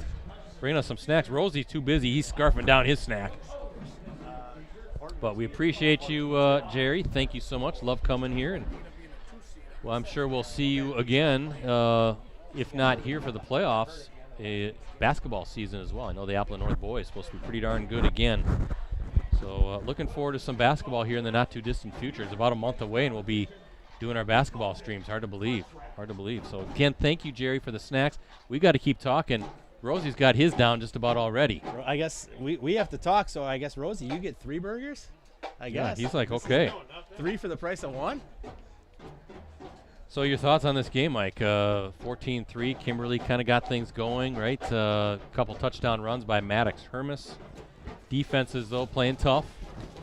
Yeah, North has struggled to get the running game going pretty much all game so far, Brett, but Hardy is throwing the ball really well tonight, so they've done some damage through the air. And kind of the other way, Kimberly hasn't thrown it a ton, but they've hit 2 big passes with Wong to Alex Lam, and then Hermes, just like you said, he's kind of injected some life into the running game in the first half with those direct snaps, and kind of I guess a typical North Kimberly game. Not a ton of points, a good defensive struggle, and right now Kimberly on top, which is kind of the way it's gone in this rivalry in recent years. And Papermakers will open the second half with the ball as well, up 14-3 as we look at our Cellcom Piggly Wiggly scoreboard. Just checking out our live chat. I see Hortonville up 14-zip over Neenah at the half. Appleton East up 7-zip over Kaukauna at the half. And let's see if Ricardo, I know he's been kind of texting us some stuff going on. Seymour 12, Winneconne 7 at the half. So a lot of stuff going on. West De Pere by our guy Josh Young. West De Pere 28, Appleton West 0 in the first quarter. Okay. Ooh. Yeah, Appleton West has had a nice offense this year, but defensively they've had a hard time stopping teams, and it's not an easy assignment tonight going against that West De Pere offense led by Patrick Grayson. One of the best quarterbacks in the state of Wisconsin. In fact, we're kind of looking around at our Northeast Wisconsin High School Sports Award show. We've been given the green light again, and that'll take place next spring, probably next June at the Lambeau Field Atrium. We got some pretty good candidates for High School Offensive Player of the Year, led by Patrick Grice, and of course Brody Schaefer at Winneconne, Ashton Van Beek at Neenah. So we're going to need the full playoff to kind of figure out that, because those are 3 darn good quarterbacks. Yeah, those are 3 excellent candidates for. And that's not all of them who we're considering. That's not anywhere close to all of them. But and 3 headliners for sure. For sure. And of course, we'll give out a defensive player too, and some good candidates in this game here, of course, with Ben Wenzel. But and Schaefer's a really good defensive player for Winneconne from the safety position. So yeah, definitely that'll be some interesting decisions we have to make, but that's a long way down the road before we got to make some of those decisions. Yeah, we'll see how the playoffs go. We'll also see how the all-conference teams go, the all-state teams go, that sort of thing. That helps kind of clear things up as well. So, hey, as the Appleton North Marching Band is performing some Star Wars stuff, we did that a couple weeks ago when we had that lightning delay, but the Lightning Marching Band, pretty entertaining. Wait, are they doing the same? Star Wars routine again? I think so, and Darth Vader is going to be doing a lightsaber fight here with Luke Skywalker. Okay. But I think we can kind of talk a little bit over the performance, but check out the lightsaber fight if that's what they do again tonight. Well, it's 2 weeks later. Does somebody else win the fight this time, or is it predetermined who? Is this WWE? Is it predetermined who wins? They need Ben Kenobi now to come out and just sort of like disintegrate into thin air. And unless this is where Luke loses his hand. yeah, in the Empire Strikes Back. Well, by the way, my favorite. We don't want any high school kids losing their hands out here. My favorite Star Wars movie, Empire Strikes Back, out of any of them, by far. Then the original is number one. You know, I'll admit this, and I've seen the first three, the original three. Was it The New Hope? Empire Strikes Back and Revenge of the Jedi. I've seen those three, and I've never seen any of the other ones after that. I don't think you need to see them all. Okay. I only saw I didn't really watch the next three, which was the prequel. Yeah. And I only watched the first one of the last three, and I was like, eh. Okay. I just want to watch the original over and over. Those are the best. I'm not really I like the original 3 Star Wars movies, but I'm not necessarily a sci-fi type movie person, so. So Mitchell Hintz just tuned in. What's the recap of the first half? I'll tell you, Mitchell. Appleton North got on the scoreboard first, a 30-yard field goal by number 99, Kaylor Shandavang, right, with 9:29 to go. That came off of a muffed punt by Kimberly, and the North was able to parlay that into a field goal. And then a pair of touchdown runs in the second quarter, both by Maddox Hermes, 2 yards out and 1 yard out. The 2-yard run, that came off of a big pass play, remember, from Wong to Lam that set that up. And then the 1-yarder was off of the turnover and downs that Kimberly was able to turn that into a touchdown. Hermes with both extra points, so actually Maddox Hermes has scored all 14 points for the Papermakers, and that's where we're at, 14-3. Kind of a defensive struggle, but should be an entertaining second half. Kimberly starts the second half with the ball as well, and also Mitchell, something to keep an eye on as well. Grant Hardy, the Appleton North quarterback, kind of got dinged up. I don't know if it was a hip or a quad, something with that left side.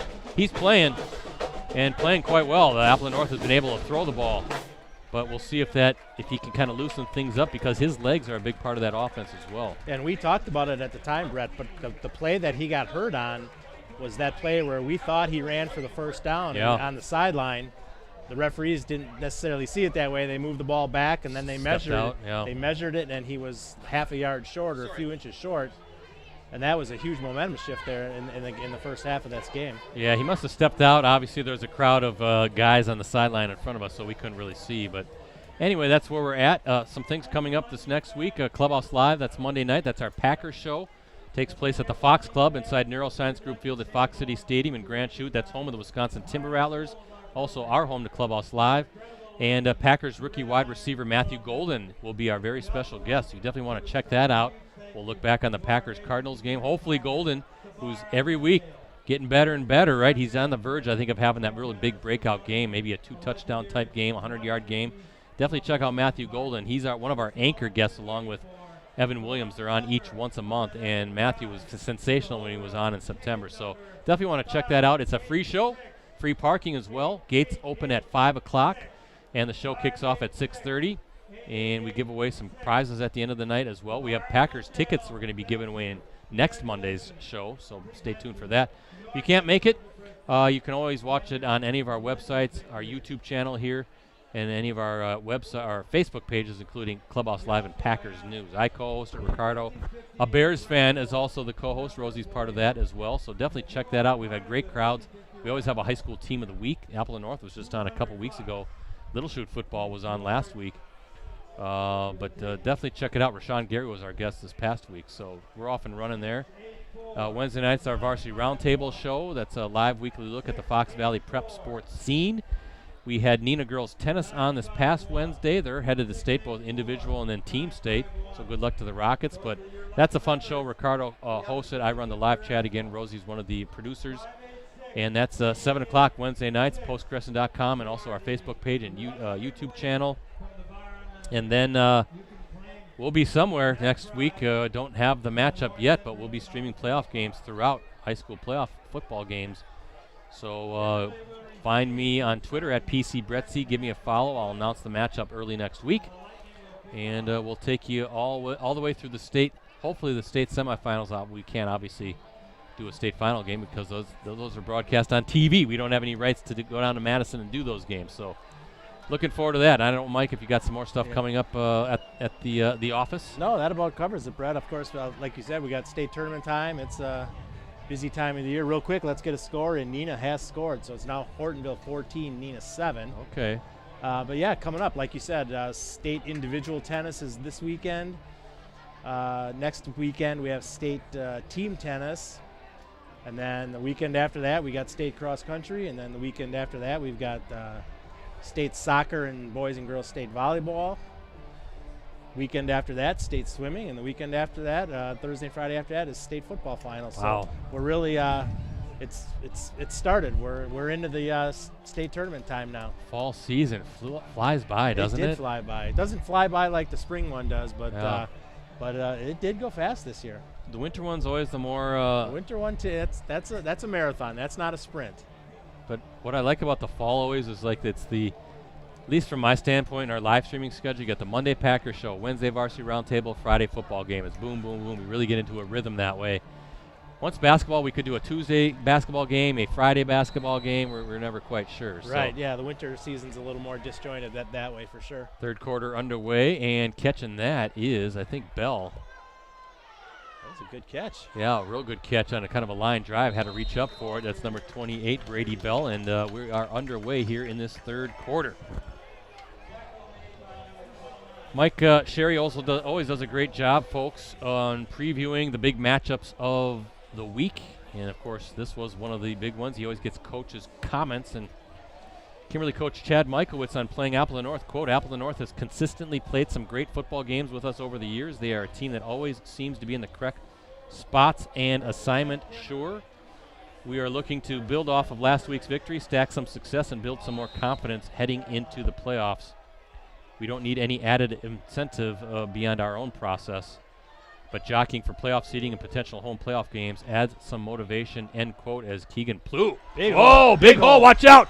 Plew on the run. Needs one block downfield. Trying to get to the end zone, still on his feet. Can he get there? He is in. 68 yards, Mike.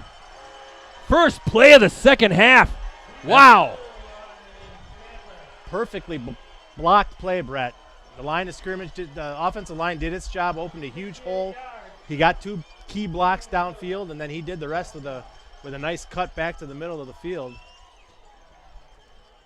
Whoa. And showing some jets, Mike. He did, Once he got in the open field. What an explosive start to open the second half by the Papermakers. As Maddox Hermes now in for the PAT. Keegan's like, I'm not letting Hermes have all the touchdowns tonight. PAT easily sails through the uprights, and boom, just like that. One play into the second half. Kimberly now up 21-3 as we look at our Cellcom and Piggly Wiggly scoreboard. A 68-yard run by Keegan Plew. Kimberly now in command, Mike. Up 18. And we talked about it, Brett. They'd only scored 8 combined points in the last 2 games. Got shut out against Neenah. Only scored 8 last week against the good Kaukauna defense. So we didn't really know what to expect tonight coming in from this Kimberly offense. But at least on the ground and a couple of key passes mixed in, they've put up 21 points against a very good Appleton North defense. Boy, that is quite the run. And again, showing off that sprinter speed, Keegan Plew, 68-yard touchdown run.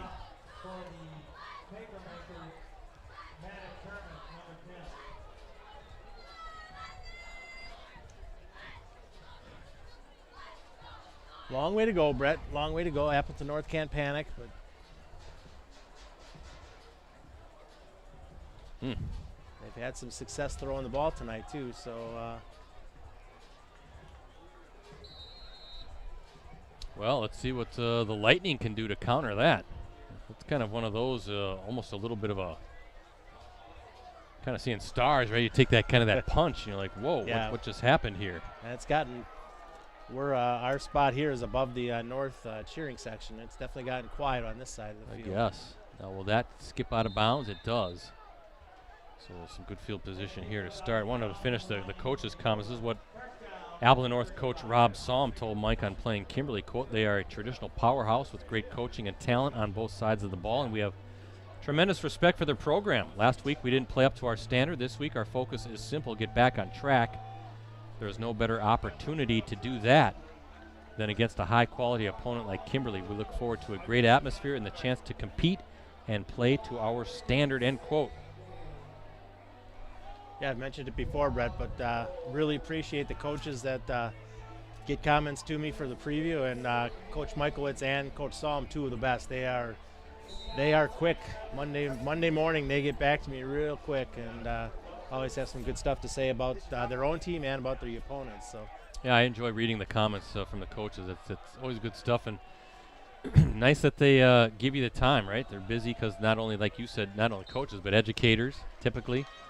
So they have a classroom to oversee, or a gym class, or what, if they're teaching, whatever they're teaching. So they're busy. Or maybe they just tell the kids to, play on their Chromebooks, and then coaches and the coaches are in the class watching game film. Who knows? That could Who be knows? right. Who Yeah, knows I don't what's know. happening? So second down. Let's see if Appleton North can get things going. Down 21-3 now. It's a tall hill to climb, Mike, against a very good Kimberly defense.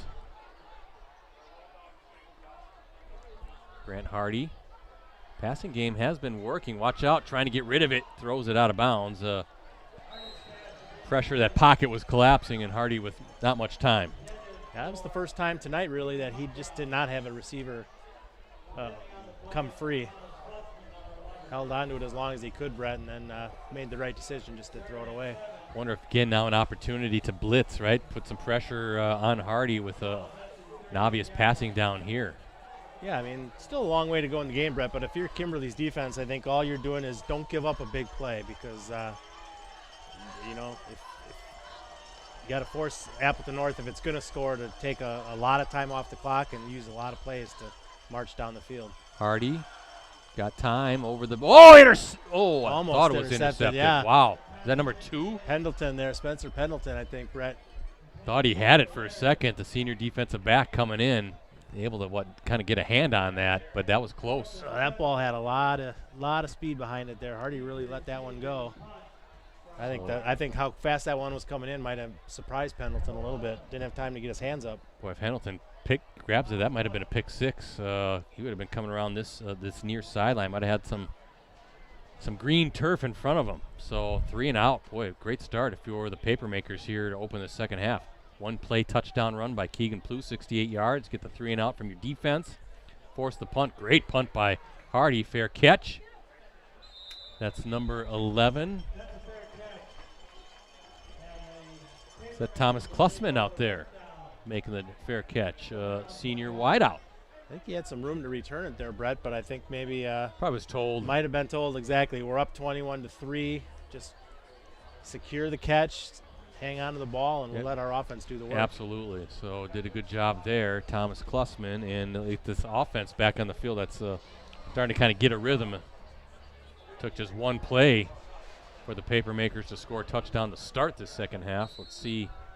I don't know if a 68-yard run is rhythm or if that's just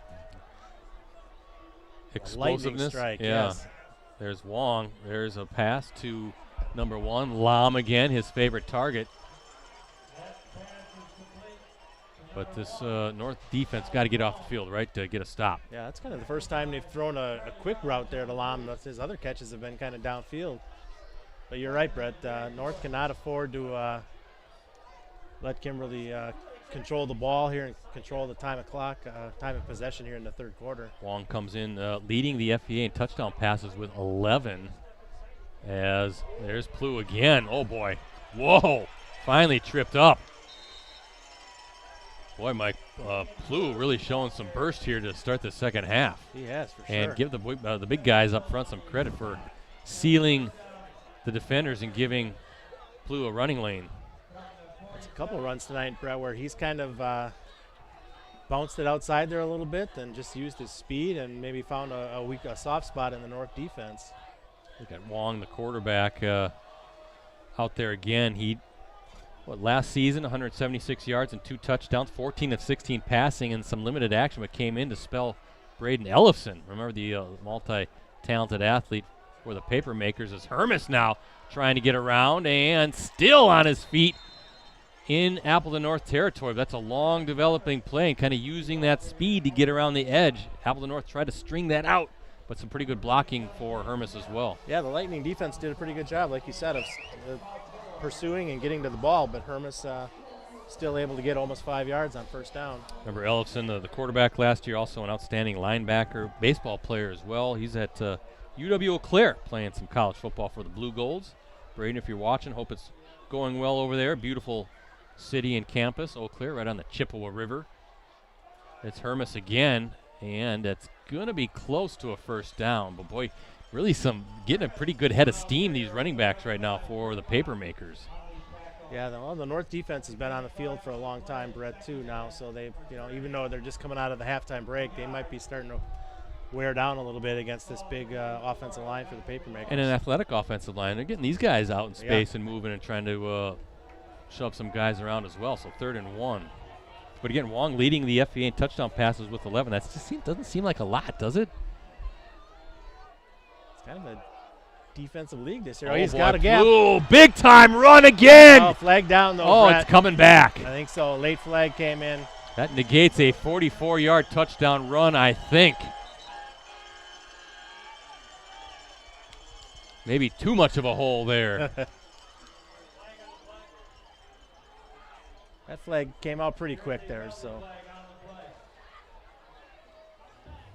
And a hold is the call against the Papermakers, so that wipes out a 44-yard touchdown run. Something else that's interesting about Kimberly, Mike, Papermakers have not had more than 2 losses in a single season since 2005. That's when Papermakers finished 4-5 overall. What an unbelievable stretch of sustained success. Yeah, when they got shut out by Neenah a couple weeks ago, that was the first time they had not scored. It's like 20 years, first time they got shut out. So, Papermakers a playoff participant in every season since '06. Again, that's every fall season, and they've won or shared 11 straight fall conference championships in 16. What did we say of the last 18? Wong out to it's intercepted. I think he's going to take it back. He is. That is number 37. Dane Smith, the junior defensive back. Talk about turning the game around. Ball just kind of got tipped up in the air. Smith right there. And how long are we going to call that one? 47 yards, Brett. 47-yard return for Smith. A pick 6.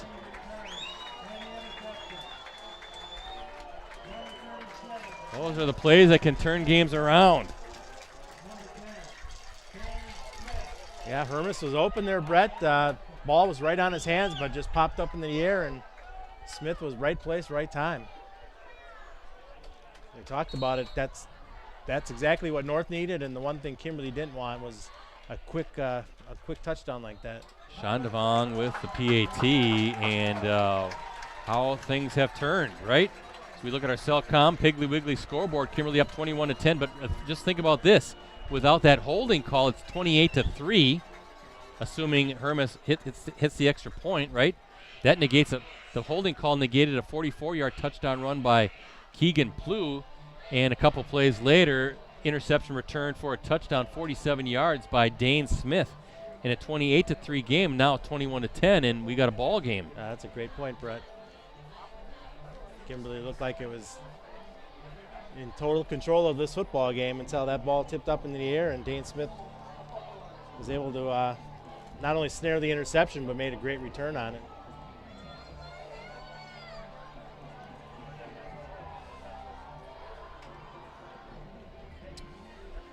right, so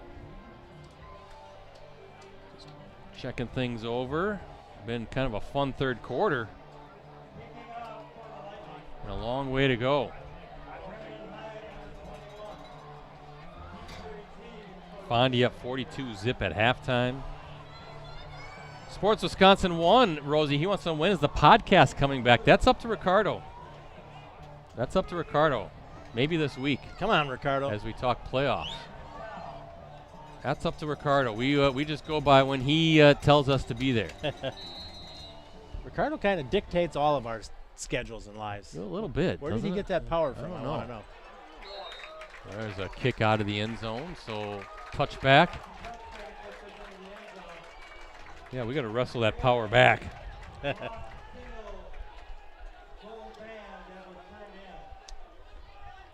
Flags are whipping, Brett. The wind had kind of died down a little bit, it seemed like, late in the first half, but now looking across the field at the flags behind the Kimberly cheering section, those flags are moving pretty good again. Yeah, so Kimberly going into the wind.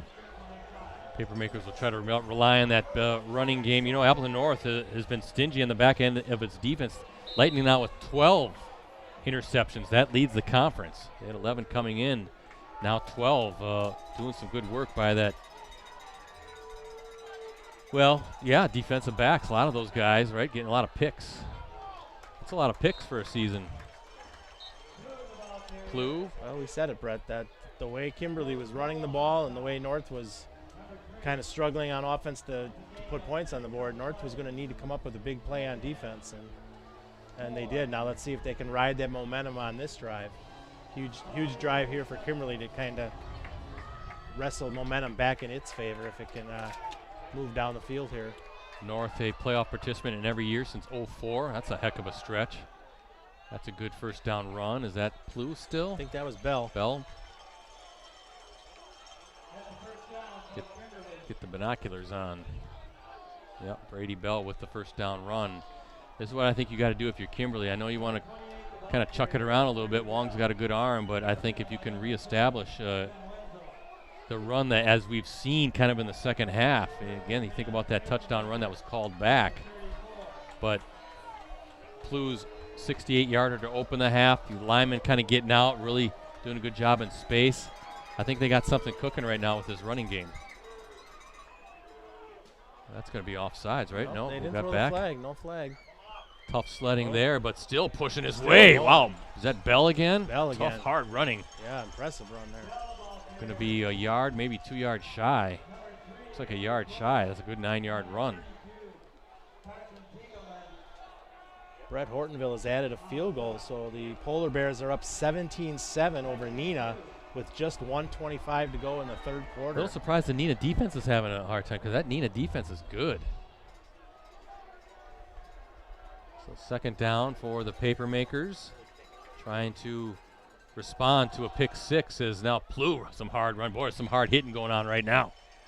Going against a defense that leads the FVA in sacks. What do they have here? The 15 sacks coming in, but not going to sack the quarterback if you can keep that running game going. Right, I think so far Coach Michaelwitz is like, all right, we're not going to risk it. They're having a hard time stopping our run game right now. We'll keep running it until they show they can stop it. Yeah, Trey Fox and Gavin Friga, 5.5 and 5 sacks respectively to lead the league. Oh, there's a good tackle there against Plouffe. You just mentioned his name, Trey Fox there. Yeah, he's tough. He's a heck of a player. Definitely an all-conference performer. 6'4", 210-pound senior. Fast. Of course, we mentioned Appleton North standout Ben Wenzel, number 7, the linebacker, one of the best linebackers in the state. He comes into tonight with 90 tackles. Going to play for the Badgers next season. The Badgers have a tough game again tomorrow, don't they? A little bit of a tough matchup, but he's got him open. Long, he's going to go downfield. Oh, good coverage. That was sticky coverage, but Lom, maybe a step. It was just a tough throw downfield into the wind. Well, I actually saw, Brad, he had Hermes cutting kind of on a crossing route, a deep crossing route, and I thought he was open more than Lom was, but he chose to try that sideline route there to Lom. I think if he lays that ball out in the middle of the field there, I think Hermes has got a a few steps on the defensive back. Boy, big play here. 3rd down, 10 to go. And North trying to get its defense off the field, put its offense back onto the field, and keep chipping away at this deficit. See what Wong does here on 3rd and 10. Bell is with him in the backfield. Hermes in motion. Wong on the run. He's got him Yeah, open. that's a nice route by, wow, well done. Timing route, I think, let's see where they're going to mark it. Yeah, let's see where they mark it. Could be about a half a yard short, depending on the spot. Yeah, it is going to be just shy. Lam thinks he's got it, but I think he ran his route, Brett, right to the sticks, and then he kind of had to come back just a little bit to make the catch, and that cost him a few precious inches. what do you do here on 4th down? I think Kimberly going to go for it, looks like. Do you do the tush push again? I think you do the cam bam again. Nope, who they got? They got Hermes. Hermes is in the shotgun again. So here you go, 4th down. Hermes waiting for the snap. He's just going to tuck it in. Oh, he's got plenty of space and then some. Oh, nearly got free. That was Wenzel with the tackle, the ankle tackle, Mike. I love that play design, though, Brett. They got 2 fullbacks in there, and then they got a guy in motion, and those 3 guys lead the way right up the middle with Hermes behind them. That's pretty much an unstoppable play. All set up by that nice timing play between Wong and Lam. That's a tough throw. And you're throwing it to a spot expecting your receiver to be pretty much in that area, right? Absolutely. So 1st down and 10 into the wind as well. As Wong now back in and Plu right behind him. Wong's going to fire it over to his left. Ooh, tough pass, but caught by Lam. A little bit behind him. Lam did a good job to adjust. Lam's having a big night. Yeah, you said it, Brett. It was thrown behind him. He had to turn around, and I think it was thrown a little bit, maybe a little bit quicker than he was expecting it to come. He was surprised the ball was on him that quick. 2nd down, ball at the 31-yard line. Kimberly on the move after that pick 6 by Dane Smith. So Papermakers trying to respond and kind of stymie any momentum Appleton North was trying to reclaim. There's a play fake. Hermes on the run. He's going to score. He's in. 31-yard touchdown run and some great blocking up front. And no flags on the field this time, Brett. 3rd touchdown run of the night by Hermes. And what an answer for the Papermakers, Brett. You give up the pick 6. You think the Lightning have the momentum starting maybe to turn in its favor, and just like that, Kimberly marches all the way down the field. Scores a touchdown and goes back up now 27 to 10. Soon to be probably 28 to 10, right? Yeah, 3rd touchdown run of the night and 3rd PAT attempt for Hermes. And that one easily sails through. So Hermes has accounted for 21 of the Papermakers' 28 points. And as we look at the Cellcom Piggly Wiggly scoreboard, Papermakers now back in what feels like command of this one, 28 to 10, but we'll see. A lot of football still to be played. But yeah, right, Mike, that is quite the answer after that pick 6. What did we say, 31 yards on that run for Hermes? Yeah. Folks, check out late tonight, early tomorrow morning, a photo gallery from tonight's game with our incredible photographer, Bill Glasheen. He's out there. I've been He's seeing right him here, hustle. Yeah, he's right here walking behind the north bench right now, heading down. Bill's been doing a fantastic job manning the ship there for kind of flying solo for a little while here and doing a great job. And I think he works every day of the week. I think he does, yeah. And no, don't say that out loud, Gannett. Mike. No, I'm just kidding. Gannett, no, he's not. He does not work every day of the week. He works 40 hours a week. But all that gear he's hauling and all that running around, he's looking pretty slim out there right now. Maybe I need to start hauling camera gear around. Yeah, I want to mention about Hermes. Did you guys see he set a state record with a 91-yard punt during the Papermakers' 44-0 win over Oshkosh West on September 4th? I did see that, yeah. I saw the video of that punt. He also recently just posted a video of himself nailing a 65-yard field goal at Papermaker Stadium. It wasn't a practice or game. I think he was just out there horsing around. It was on the turf. Wasn't on a tee or anything. which is even more impressive. You know, he doesn't have it propped up, so he nailed it from 65 yards. So wondering if he's going to have a career as a kicker in college somewhere. He's got to, right? I'm telling you, that kickoff right there, Brett, that was into the wind, and that one almost carried to the back of the end zone. Yeah, coming into tonight, 14 touchbacks and 16 kickoff attempts. He's got a few more here tonight. He was also 6 of 8 in field goals coming in with a long of 45 yards, and he was 24 of 25. Now make it 28 of 29 in his extra point attempts. As a punter, he came in averaging 42.5 yards in his 19 punts. And he's also done a good job, as we've seen, kind of in that quarterback spot, right? 33 yards on 4 of 7 passing, but was, again, second on the team in rushing coming in with 478 yards and 5 touchdowns. Now add 3 more touchdowns to that total for 8. Also a really good baseball player, pitcher. Yeah, yes, he is. Yeah, I was just going to say that too. But, boy, he's a weapon. He can you got to account for him when he's on the field. Got to be thinking of colleges are looking at him with his ability to kick. I mean, you're hitting a 91-yard punt and then a 65-yard on the turf. He could go to Wisconsin and be a kicker for the Badgers and then play on their base. Oh, that's right. They don't have a baseball team. Tell you what, a good school to go to is Minnesota. Oh, no, we don't want to encourage that. Hey, my son is a proud Gopher graduate. He's very happy when the Gophers win the axe. Let's just put it that way. Makes it fun in the house.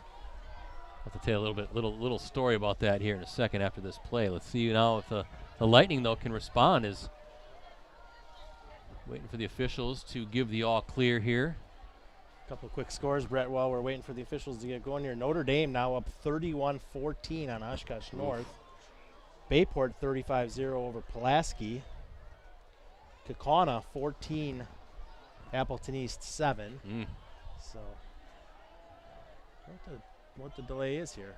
Well, the down marker, I know they had to get all set up, but I don't know if that's the deal, but here we go. So Appleton North now, again, down 18. Grant Hardy waiting for the snap, drops back. Going to sling it over. Nice catch by Strunzi. Yeah, showing some good hands there. First down, toss into the flat. That play's been there pretty much all night, Brett. Anytime North has wanted to run that, just that quick little pass out to the flat, it's been there. I was going to say, at Christmas time, we have the axe as one of the ornaments.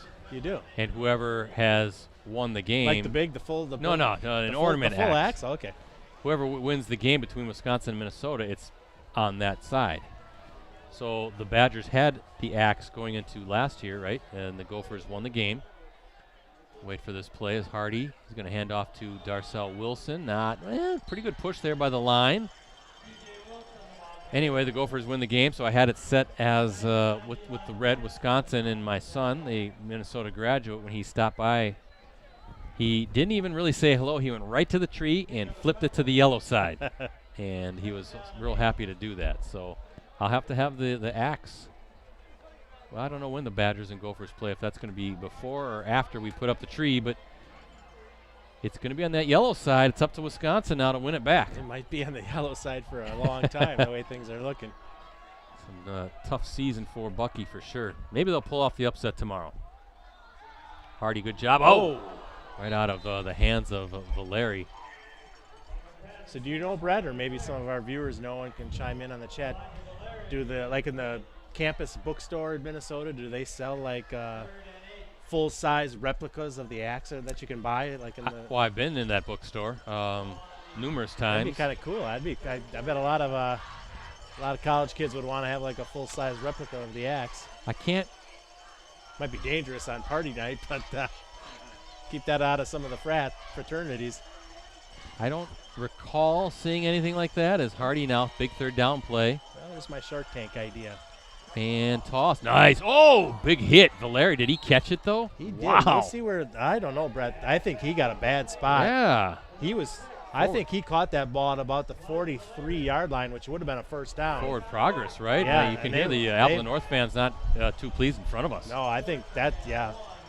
I mean, that's tough to spot that ball here at the high school level, but I think he lost about 2 yards with that spot.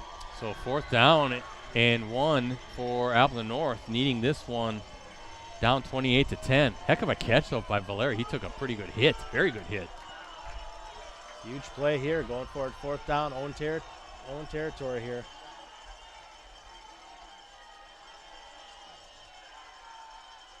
Hardy again, going to quickly, knocked away. That was number 22. Was that Jackson Lawson, the senior defensive back, getting a hand on the pass attempt? What do we have here? I don't know, the ref is...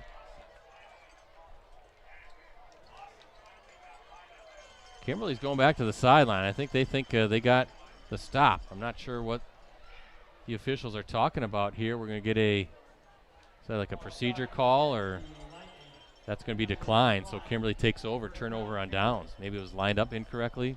Boy, Brett, that was a great job by Lawson. He got wide on that play and was able to get into the passing lane. But you kind of mentioned it looked like forward progress on that catch. I think so, yeah. I thought he easily had the 1st down. And again, it was kind of a quick play. The ref just maybe was a few yards out of position to really get a good spot on that. Well, Kimberly now with a chance as Plew trying to get around. Oh, what a tackle there. Is that 44? That's 44. Hank again, Cole Hank. Junior linebacker, 5'9", 185 pounds. One of the members of Rob Som's leadership committee. Loss of 1 yard. Heck of a tackle there. Yeah, he's fun to watch. This is like I said, my 3rd North game now in the last 4 weeks. And Wenzel gets all the publicity, but Hank is a very active linebacker as well. 2nd down as we are 45 seconds and counting here in this 3rd quarter. Wong play fake, fires, tough catch to number 34. That is Noah Dorn, the senior fullback. First time we've called his name. Give him a little love after all the blocking he's been doing tonight, right? Yeah, he had some room to run there, Brett. He just couldn't. He kind of had to turn around a little bit to make the catch and couldn't keep his stride going. But that might be, I think that'll be the last play of the quarter, right? Yeah, I think so. 5'10" for Dorn, Mike, 205 pounds. I know those Kimberly fullbacks over the years, every now and then they get a little token play, and they make you pay, too. Dorn, I think, has a couple touchdowns on the season. And that is how the 3rd quarter comes to a close. I know I wouldn't want to run into any of those Kimberly fullbacks in the hole. Oh, we're too old. Yeah. 12 more minutes to come here at Paul Engen Field. We look at our Cellcom and Piggly Wiggly scoreboard. Papermakers in command, 28-10, and with the ball to open this 4th quarter. Update from Ricardo there. Brody Schaefer with a 7-yard touchdown run, and they got the 2-point conversion. So Winneconne now leading Seymour 15-12. 5 minutes to go in the 3rd quarter. Wapaka's come all the way back and is now leading Xavier 30-24. 3rd quarter. We haven't heard any more of that Little Chute Two Rivers game, have we? I have not seen anything on that since early in the game. I'll see if I can get our guys at the office to check in on that. Ricardo's seen a good game up in Seymour. So 3rd down. Wong out there. He's going to hand off to Hermes almost fumbles it, but keeps it, tucks it away, getting around the edge. Does he have the 1st down? It's going to be close. I think what needed to get to the 31. Judging by the official on the far side, Brett, he's standing right on the 31. Well, that should be a 1st down then, I would think. Or is this close enough to measure again? Well, he just moved the official just moved the ball back about 5 inches. So it's 4th down and half a yard. Yep. Boy, good job by Hermes to show some good hands. He was kind of bobbling to that there on the jet sweep handoff. That could have been the 2nd untimely turnover for Kimberly this half. But Hermes is going to be the quarterback here in this situation, Mike, and I have to think it's going to be a direct snap to him. He's just going to tuck it in and go behind that offensive line, and the blocking of the senior fullback, Noah Dorn. Well, look at it. He's got what they've been doing is number 4 there. He'll go in motion and right behind the center, and he'll just those 3 guys will lead the way. There's Hermes. He's got the 1st down. Yep. That's all they need to do. Yeah, number 4 is that's got to be Jackson Dietrich, I got to think, right? The senior linebacker listed on the roster here. Yeah. 5'11", 206 pounds. Said it before. I think that's as close as it gets to an unstoppable play, especially when you only need, 6 inches. But you got the center, the 2 guards, and then you're being led by 3 fullbacks. It's pretty hard for. It's pretty easy for Hermes to just kind of tuck in behind all of those guys and fall forward for whatever he needs. So 1st and 10, and Wong going to drop back to pass, looking for Lam. Lam's got a step. Oh! Almost picked off. Number 37 was there. Dane Smith looking for his second. Boy, nice job by Smith just coming over, because Lam did have a step or 2 on his defender, but the defensive back is playing a safety spot well, right? Coming over and knocking it away. Yeah, I think Wong's got to throw that ball more toward the sideline and make sure that safety can't get over there. But Smith covers a lot of ground. He's a really good defender back there. 2nd and 10. I think they'll probably go back to the ground here. Yeah, get that clock running. They haven't been stopped on the ground too much this half. Hand off to Brady Bell, number 41, one of the first ones there. Finley Sheridan, the junior linebacker, 6'1", 198 pounds. Great box on the shot for the Lightning. 3rd and 6. Brett Nina just returned a fumble, 47 yards for a touchdown. Wow. Hortonville 17, Nina 14. Okay. 7:22 to go. In that game? Yes. Rockets looking to win the outright conference championship. Remember, not playing is Ashton Van Beek, the sensational quarterback, is Plube. Oh, jeez. Some hard hitting there. Ran into a wall there. Yeah, kind of bent. Like, as a guy dealing with some back stuff, watching that back bend forward, it just makes me cringe. I think that was Trey Fox again with the initial contact. If Hortonville somehow pulls off the upset and Kimberly hangs on to win this game, there'll be a share again between Nina and Kimberly for the FEA title. And if you know Nina, they don't want to share anything. Look at this. Hermes lining up for a 41-yard field goal. Definitely has the leg for it, and with the wind at his back. Snap good, hold good. Hermes is no good. Misses it. Looked like wide left. Had plenty of leg. Looked at a little rush there. It looked like they snapped the ball pretty quick, and so there you go. That's that 3 points could have been huge, but keeps North in the game here now. Yeah. Yeah, sailed wide left, but again, plenty of leg. He kicked that from the left hash, right? Yes. Yeah. Wonder if there's well, it looks like just a straight south to north wind. Yeah, it looked like he didn't catch that. It sounded like from up here, it sounded like coming off his foot. It wasn't a solid contact. It's like that golfers sometimes. You can just hear it coming off the club that it just didn't sound like he got all of it. That's how mine sound every time. Well, mine too, but I've heard from people who know what they're doing on the golf course that there's a sound, or there's actually no sound when you hit it perfectly. Yeah, I've never experienced that. Boy, Hardy all day finally flushed out. Oh, whoa, a little high for Darcel Wilson, number 99 there. Eli Jansen, right? We know about Eli Jansen, one of Ricardo's Elite 11 players. He's going to where? South Dakota State, is it? I think that's correct, yes. South Dakota State commit. Yep, comes into the season as the top edge defender in the state by WisSports.net. So he was chasing Grant Hardy there. I think, and of course, Ben Wenzel on the Elite 11 list as well for Appleton North. Correct.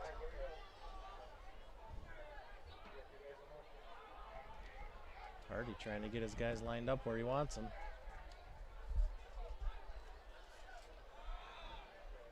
Hardy going to fire it over to Muchow, still on his feet, wrestling his way to a first down. Got to think if you're up in the north, Mike, you want a little hurry up here, right, to get those guys to the line quickly. You're down 18, and a player down for Kimberly here. I think he just had a cramp. One of his teammates was trying to help him out with that. Yeah, that's number 22. It's Lawson who made the big deflection on the last series. yeah, like you said, Brett, if you're North, I mean, you know, you got nine some minutes to go, but you have to. You're also down 18 points, so you gotta move quickly. Again, folks, with the way the current matrix is looking in Division I, it's very possible these two teams could meet next week in a first-round playoff matchup. That would more than likely be at Papermaker Stadium. Yeah, Kimberly, you know, with the win, could bounce up to a 3 seed, possibly. We'll see how the math goes there. Hand off to Darcel Wilson. Not much there.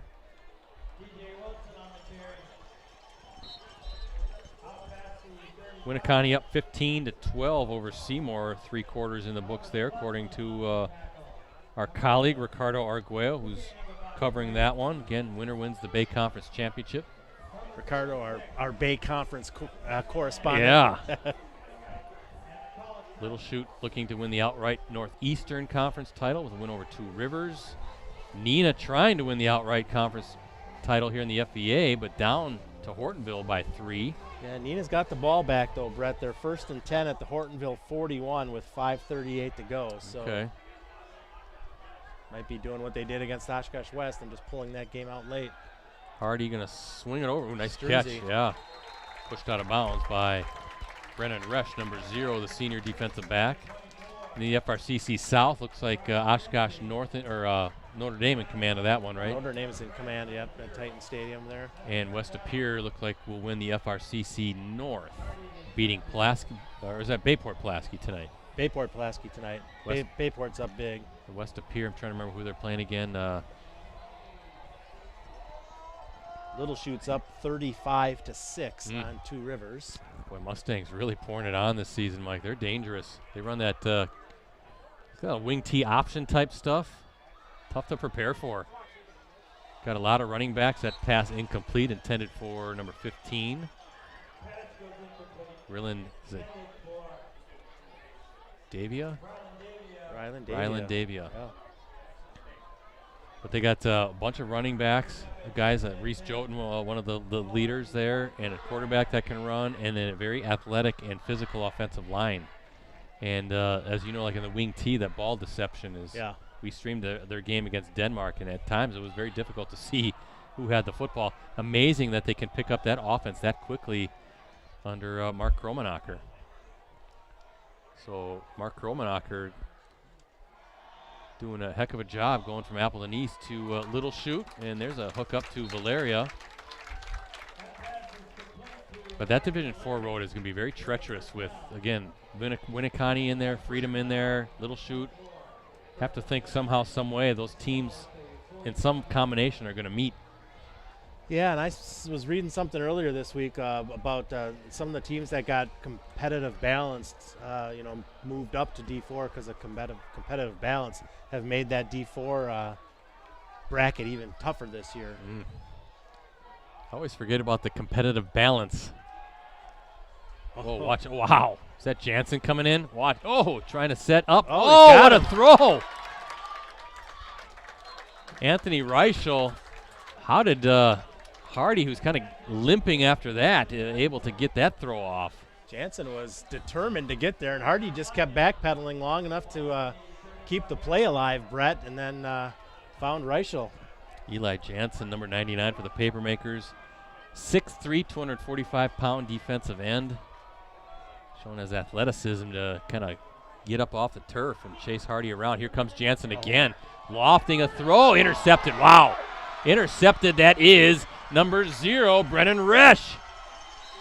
And that might be the backbreaker, Mike. The senior defensive back coming in. A little bit of a, just going to flick of the wrist, a little bit of a lob pass. Really just floated in the air, and Resch right under there. I think so. Playing center field, and Hardy was under pressure, Brett. He had Anthony Reichel, number 5, wide open going down the right sideline. Nobody from Kimberly within 20 yards of him. But, again, he got forced out of the pocket, running to his left. There's really, that would be pretty impossible to find a receiver all the way down the right sideline.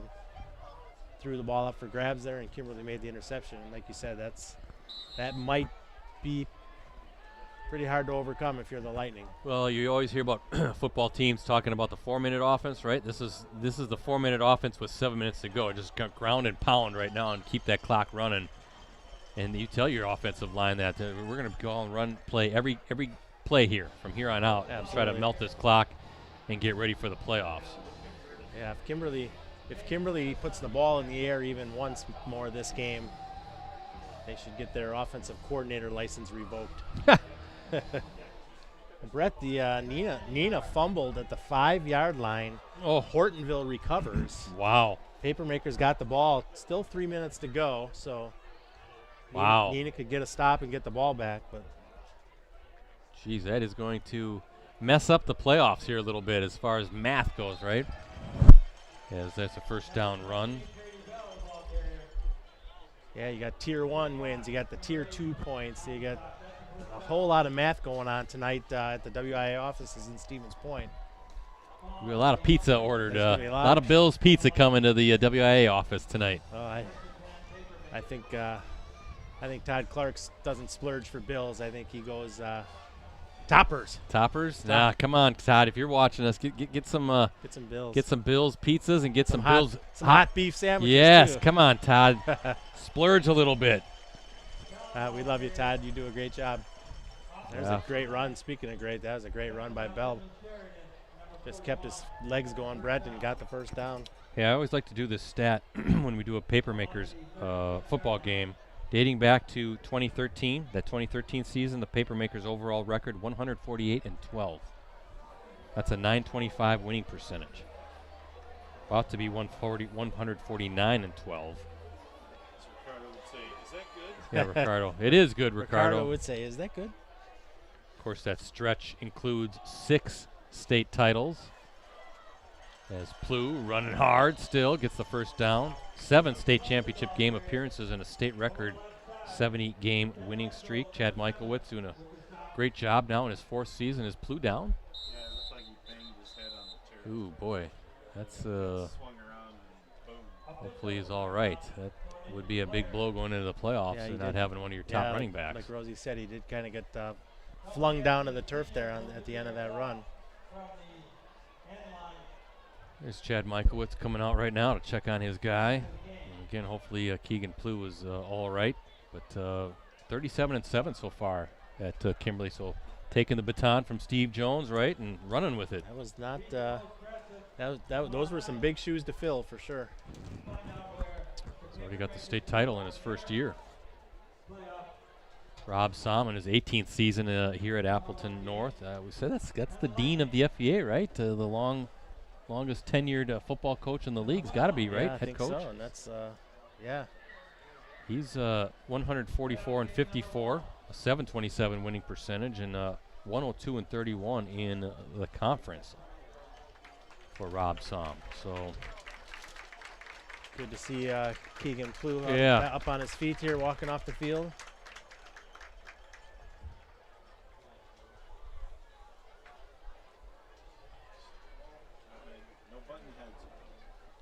Yeah. Might have to let him sit this one out, I would think, for the remainder of the game. Absolutely. We see some Brady Bell, maybe some Maddox Hermes runs.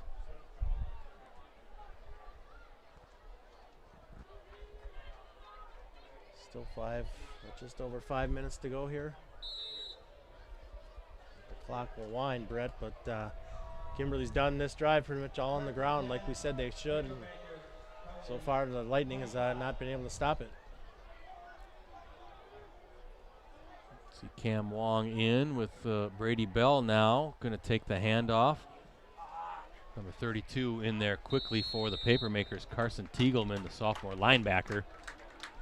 Not only is our photojournalist Bill Gushin going to provide some great photos from this game, so check it out later tonight on postcrescent.com, but I will clip out like a play of the game. Got to maybe think that run by Plu, right, to start the second half, explosive run.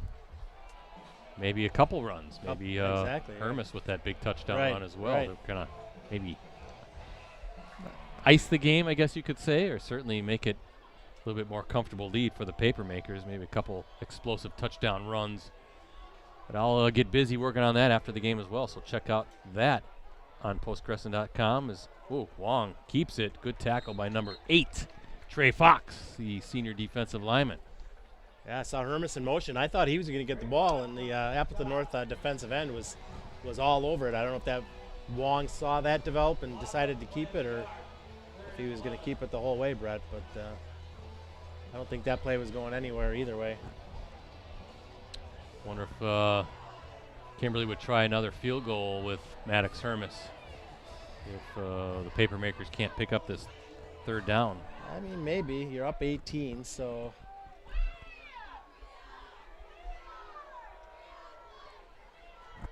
Be a good practice on a long kick for Hermes. This time Bell has it.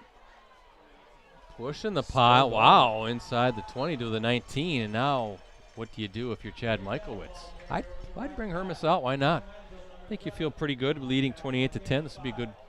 You never know when these situations might arise in the playoffs, and you got to kick one to win it. My guess is he'll let the clock run down and then burn one of his timeouts here. Use up some clock and make the decision then after the timeout. But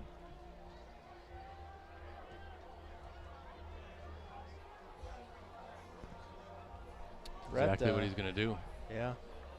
Brett, Brody Schaefer with a short touchdown pass, and Winneconne now up 22-12 with 7:04 to go. I feel like as the back judge now starting to count, so Chad Michaelwitz going to call a timeout. He does. Yep. So, Mike, you were right on that. Yep. I feel like Winneconne's just one of those teams that just wears you out after a while, right?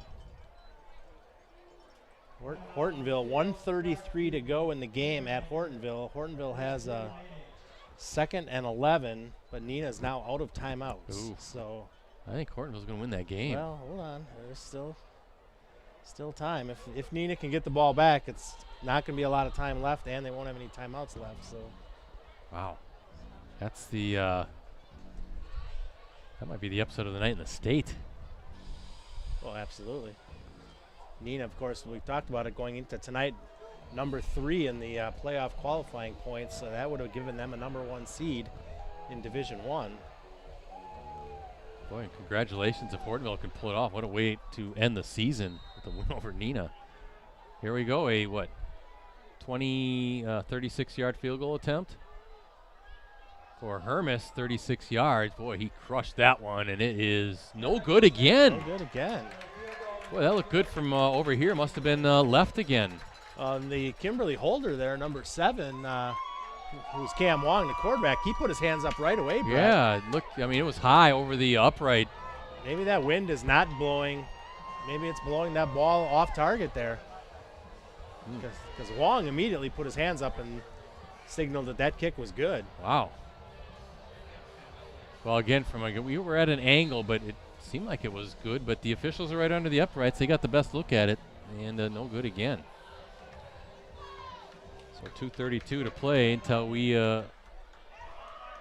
wrap this one up and now get ready for postseason play. Can't believe we're at that time of the year already. And it looks like we're going to get a Kimberly timeout again.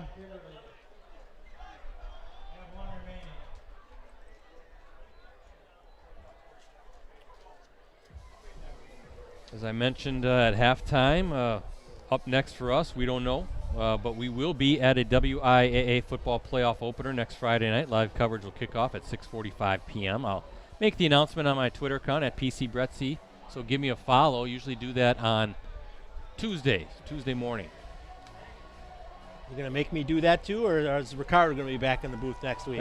Well, apparently Ricardo sets his own schedule. So. Yeah, I guess that's up to him. It's up to him. I think Ricardo will be back with the A team next week. And no, you're the A team now.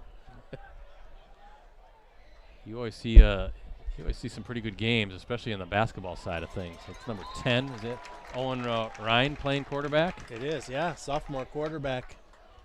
I think Coach saw him with. Remember, Hardy got kind of dinged up with that leg early in the game, and thinking, we're probably not going to get 3 scores here. Give Ryan some play, and more importantly, keep Hardy out of harm's way the rest of the game. Think back to some of the games we've done with you, Mike, and I always go back now to the Kimberly-Pewaukee girls sectional final this past March in Hartford. Boy, what a game that was. One of the great girls basketball games I can remember covering. I mean, man, overtime. Right, that was one of the best games I've been a part of. Ava Van Vonderen with the shot 0.1 seconds off her fingertips to send it in overtime, a three-pointer. Haley Doulis with credits with the rebound, but kind of more of like quick, just kind of grabbing the ball and kind of flicking it to Van Vonderen, who happened to just be there in the corner. Send it in overtime, and then remember Kate McGinnis hitting some big shot. All of them contributed. Yeah, that was a great basketball game. Emily Urban, Kennedy Evan making some big plays, and there's a nice throw to number 5, Anthony Reichel. So, Brett, I got an update here from Dan Cohen at the office with that. Hortonville wins 17-14 over Neenah. That's the final? That's a final. Wow. Hortonville quarterback ran, looks like they were trying to run the clock out. The Hortonville quarterback retreated to his own 2-yard line, got tackled. There was a scrum for the football, because apparently the ball came out, but the referee says he was down as the clock ran out. So Hortonville hung on to win. What an ending to that one. Yeah. Got a little close in the end zone, too, huh? Nice toss to number 22. That's Sam Schmalls, the senior running back. Yeah, I mean, I guess 3-point game, so that maybe he was trying to take a safety and run out the clock at the same time. And just almost fumbled it into the end. Didn't quite get to the end zone to run out for the safety. 39.3 seconds to go in this one, and then week 9 is in the books. But wow, how about this? Kimberly going to end up with a share of the conference championship, Mike. With Hortonville upsetting, stunning, shocking Neenah tonight. Oh, fumble.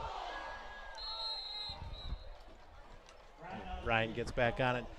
Yeah, it's what Kimberly does, Brett, right? They've scored, they got shut out by Neenah 2 weeks ago. Last week only scored 8 points and needed a late stop to defeat Kaukauna.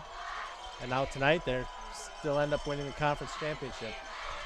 Another one. And if you're the Neenah fans, you're not too, you're still conference champs, but you wanted that outright. But more importantly, what's the status of your starting quarterback? Yeah, is Ashton Van Beek going to be ready to go? Well, that is the final play of the game. All zeros on the scoreboard. 28-10, Kimberly with the victory as we look at our Cellcom and Piggly Wiggly scoreboard. Kimberly with the victory and the Neenah loss. Kimberly wins a share of the Fox Valley Association Championship. And we'll wait to see how this all affects the matrix rankings and the Division I playoff pairings. We'll find out tomorrow morning at 10 o'clock. Again, that's when the WIAA, its bracket show.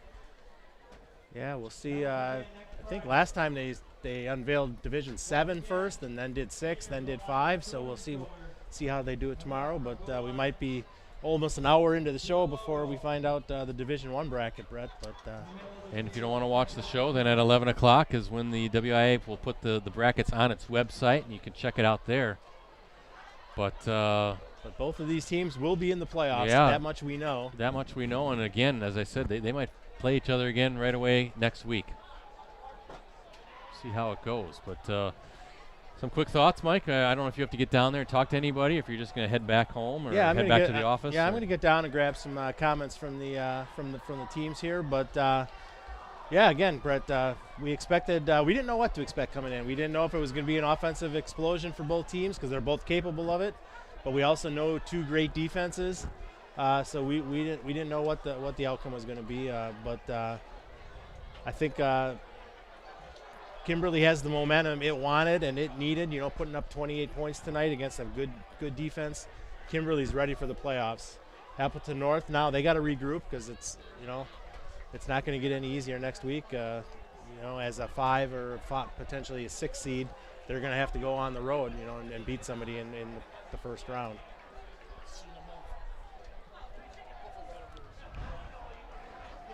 Well, it's going to be interesting, Mike, for sure. And Kimberly kind of got its little swagger back, you could say, kind of doing what it typically does, some explosive plays.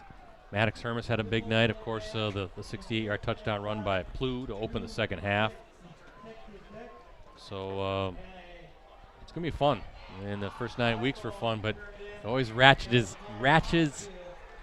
How am I saying that? That's a tough one to say. Ratchets. Ratchets it up? Ratchets. Ramps. How about Ramps that? it up. There you go. Always ramps up when you get into the playoffs. So it's going to be a fun 4 more weeks for us doing these live streams. And can't wait to see how these matchups turn out, because we got a lot of really, really good football teams here in this northeast Wisconsin area again. I'm going to head down to the field, but I'll be back up here in a few minutes. Sounds good. Thanks for having me again. I appreciate it. Well, appreciate you doing it, Mike. No problem. All right, let me run down the scoring. Appleton North got on the scoreboard first. 30-yard field goal by number 99, Kaylor Shandavang. Made it 3-zip. That was off the muffed punt. 9:29 to play in the opening quarter. Then the Papermakers, a pair of second quarter touchdown runs by Maddox Hermes, 2 yards and 1 yard. Made it 14-3 at the half. Kimberly started the second half with the ball in the very first play of the half. Keegan Plew exploded for a 68-yard touchdown run. 21-3. Kimberly up. Then later, 4 minutes later in the third quarter, a 47-yard interception returned by Dane Smith for Appleton North. Made it 21-10 with 7:49 to play in the quarter. Remember, that was a couple plays after a 44-yard touchdown run by Keegan Plew was called back, wiped out on a holding call. So instead of it being 28-3 at the time, kind of had a new ball game at 21-10. But then Kimberly, a few minutes after that, still in the third quarter, a 31-yard touchdown run by Hermes, his third touchdown run of the night. He accounted for 21 points, 3 touchdowns and 3 extra points. 28-10 was the score at that point, and that's how it ends. With the victory, the 7th-ranked Papermakers finished the regular season 7-2 overall, 6-1 in the Fox Valley Association. And again, the Papermakers now share the FVA title with Nina's loss tonight to Hortonville. Appleton North finishes its season 5-4. I should say regular season 5-4 overall, 4-3 in league play. Both teams to be determined on what's next as we await the WIAA football playoff bracket reveal show. Again, that gets underway tomorrow morning at 10 o'clock. You can find that online on some different statewide news stations, so tune in for that. We'll be back at it next Friday night, as I said, for a WIAA football playoff opener to be determined for us. But I'll post it on our my Twitter account at PC Bretzi, so please give me a follow. But we'll be somewhere next Friday. Live coverage will kick off at 6:45 p.m. And remember, you can always access our previous Game of the Week live streams on our USA Today Network Wisconsin websites. Just go to the sports section and scroll down until you see the Watch Our Varsity Game of the Week Prep Live Streams link. Once again, thanks to our season sponsors, Cellcom and Piggly Wiggly. Switch to Cellcom and they'll buy out your current contract and get you 6 months for free. Keep your phone, keep your number, and get Wisconsin's local network built for you. Visit a store or cellcom.com for details.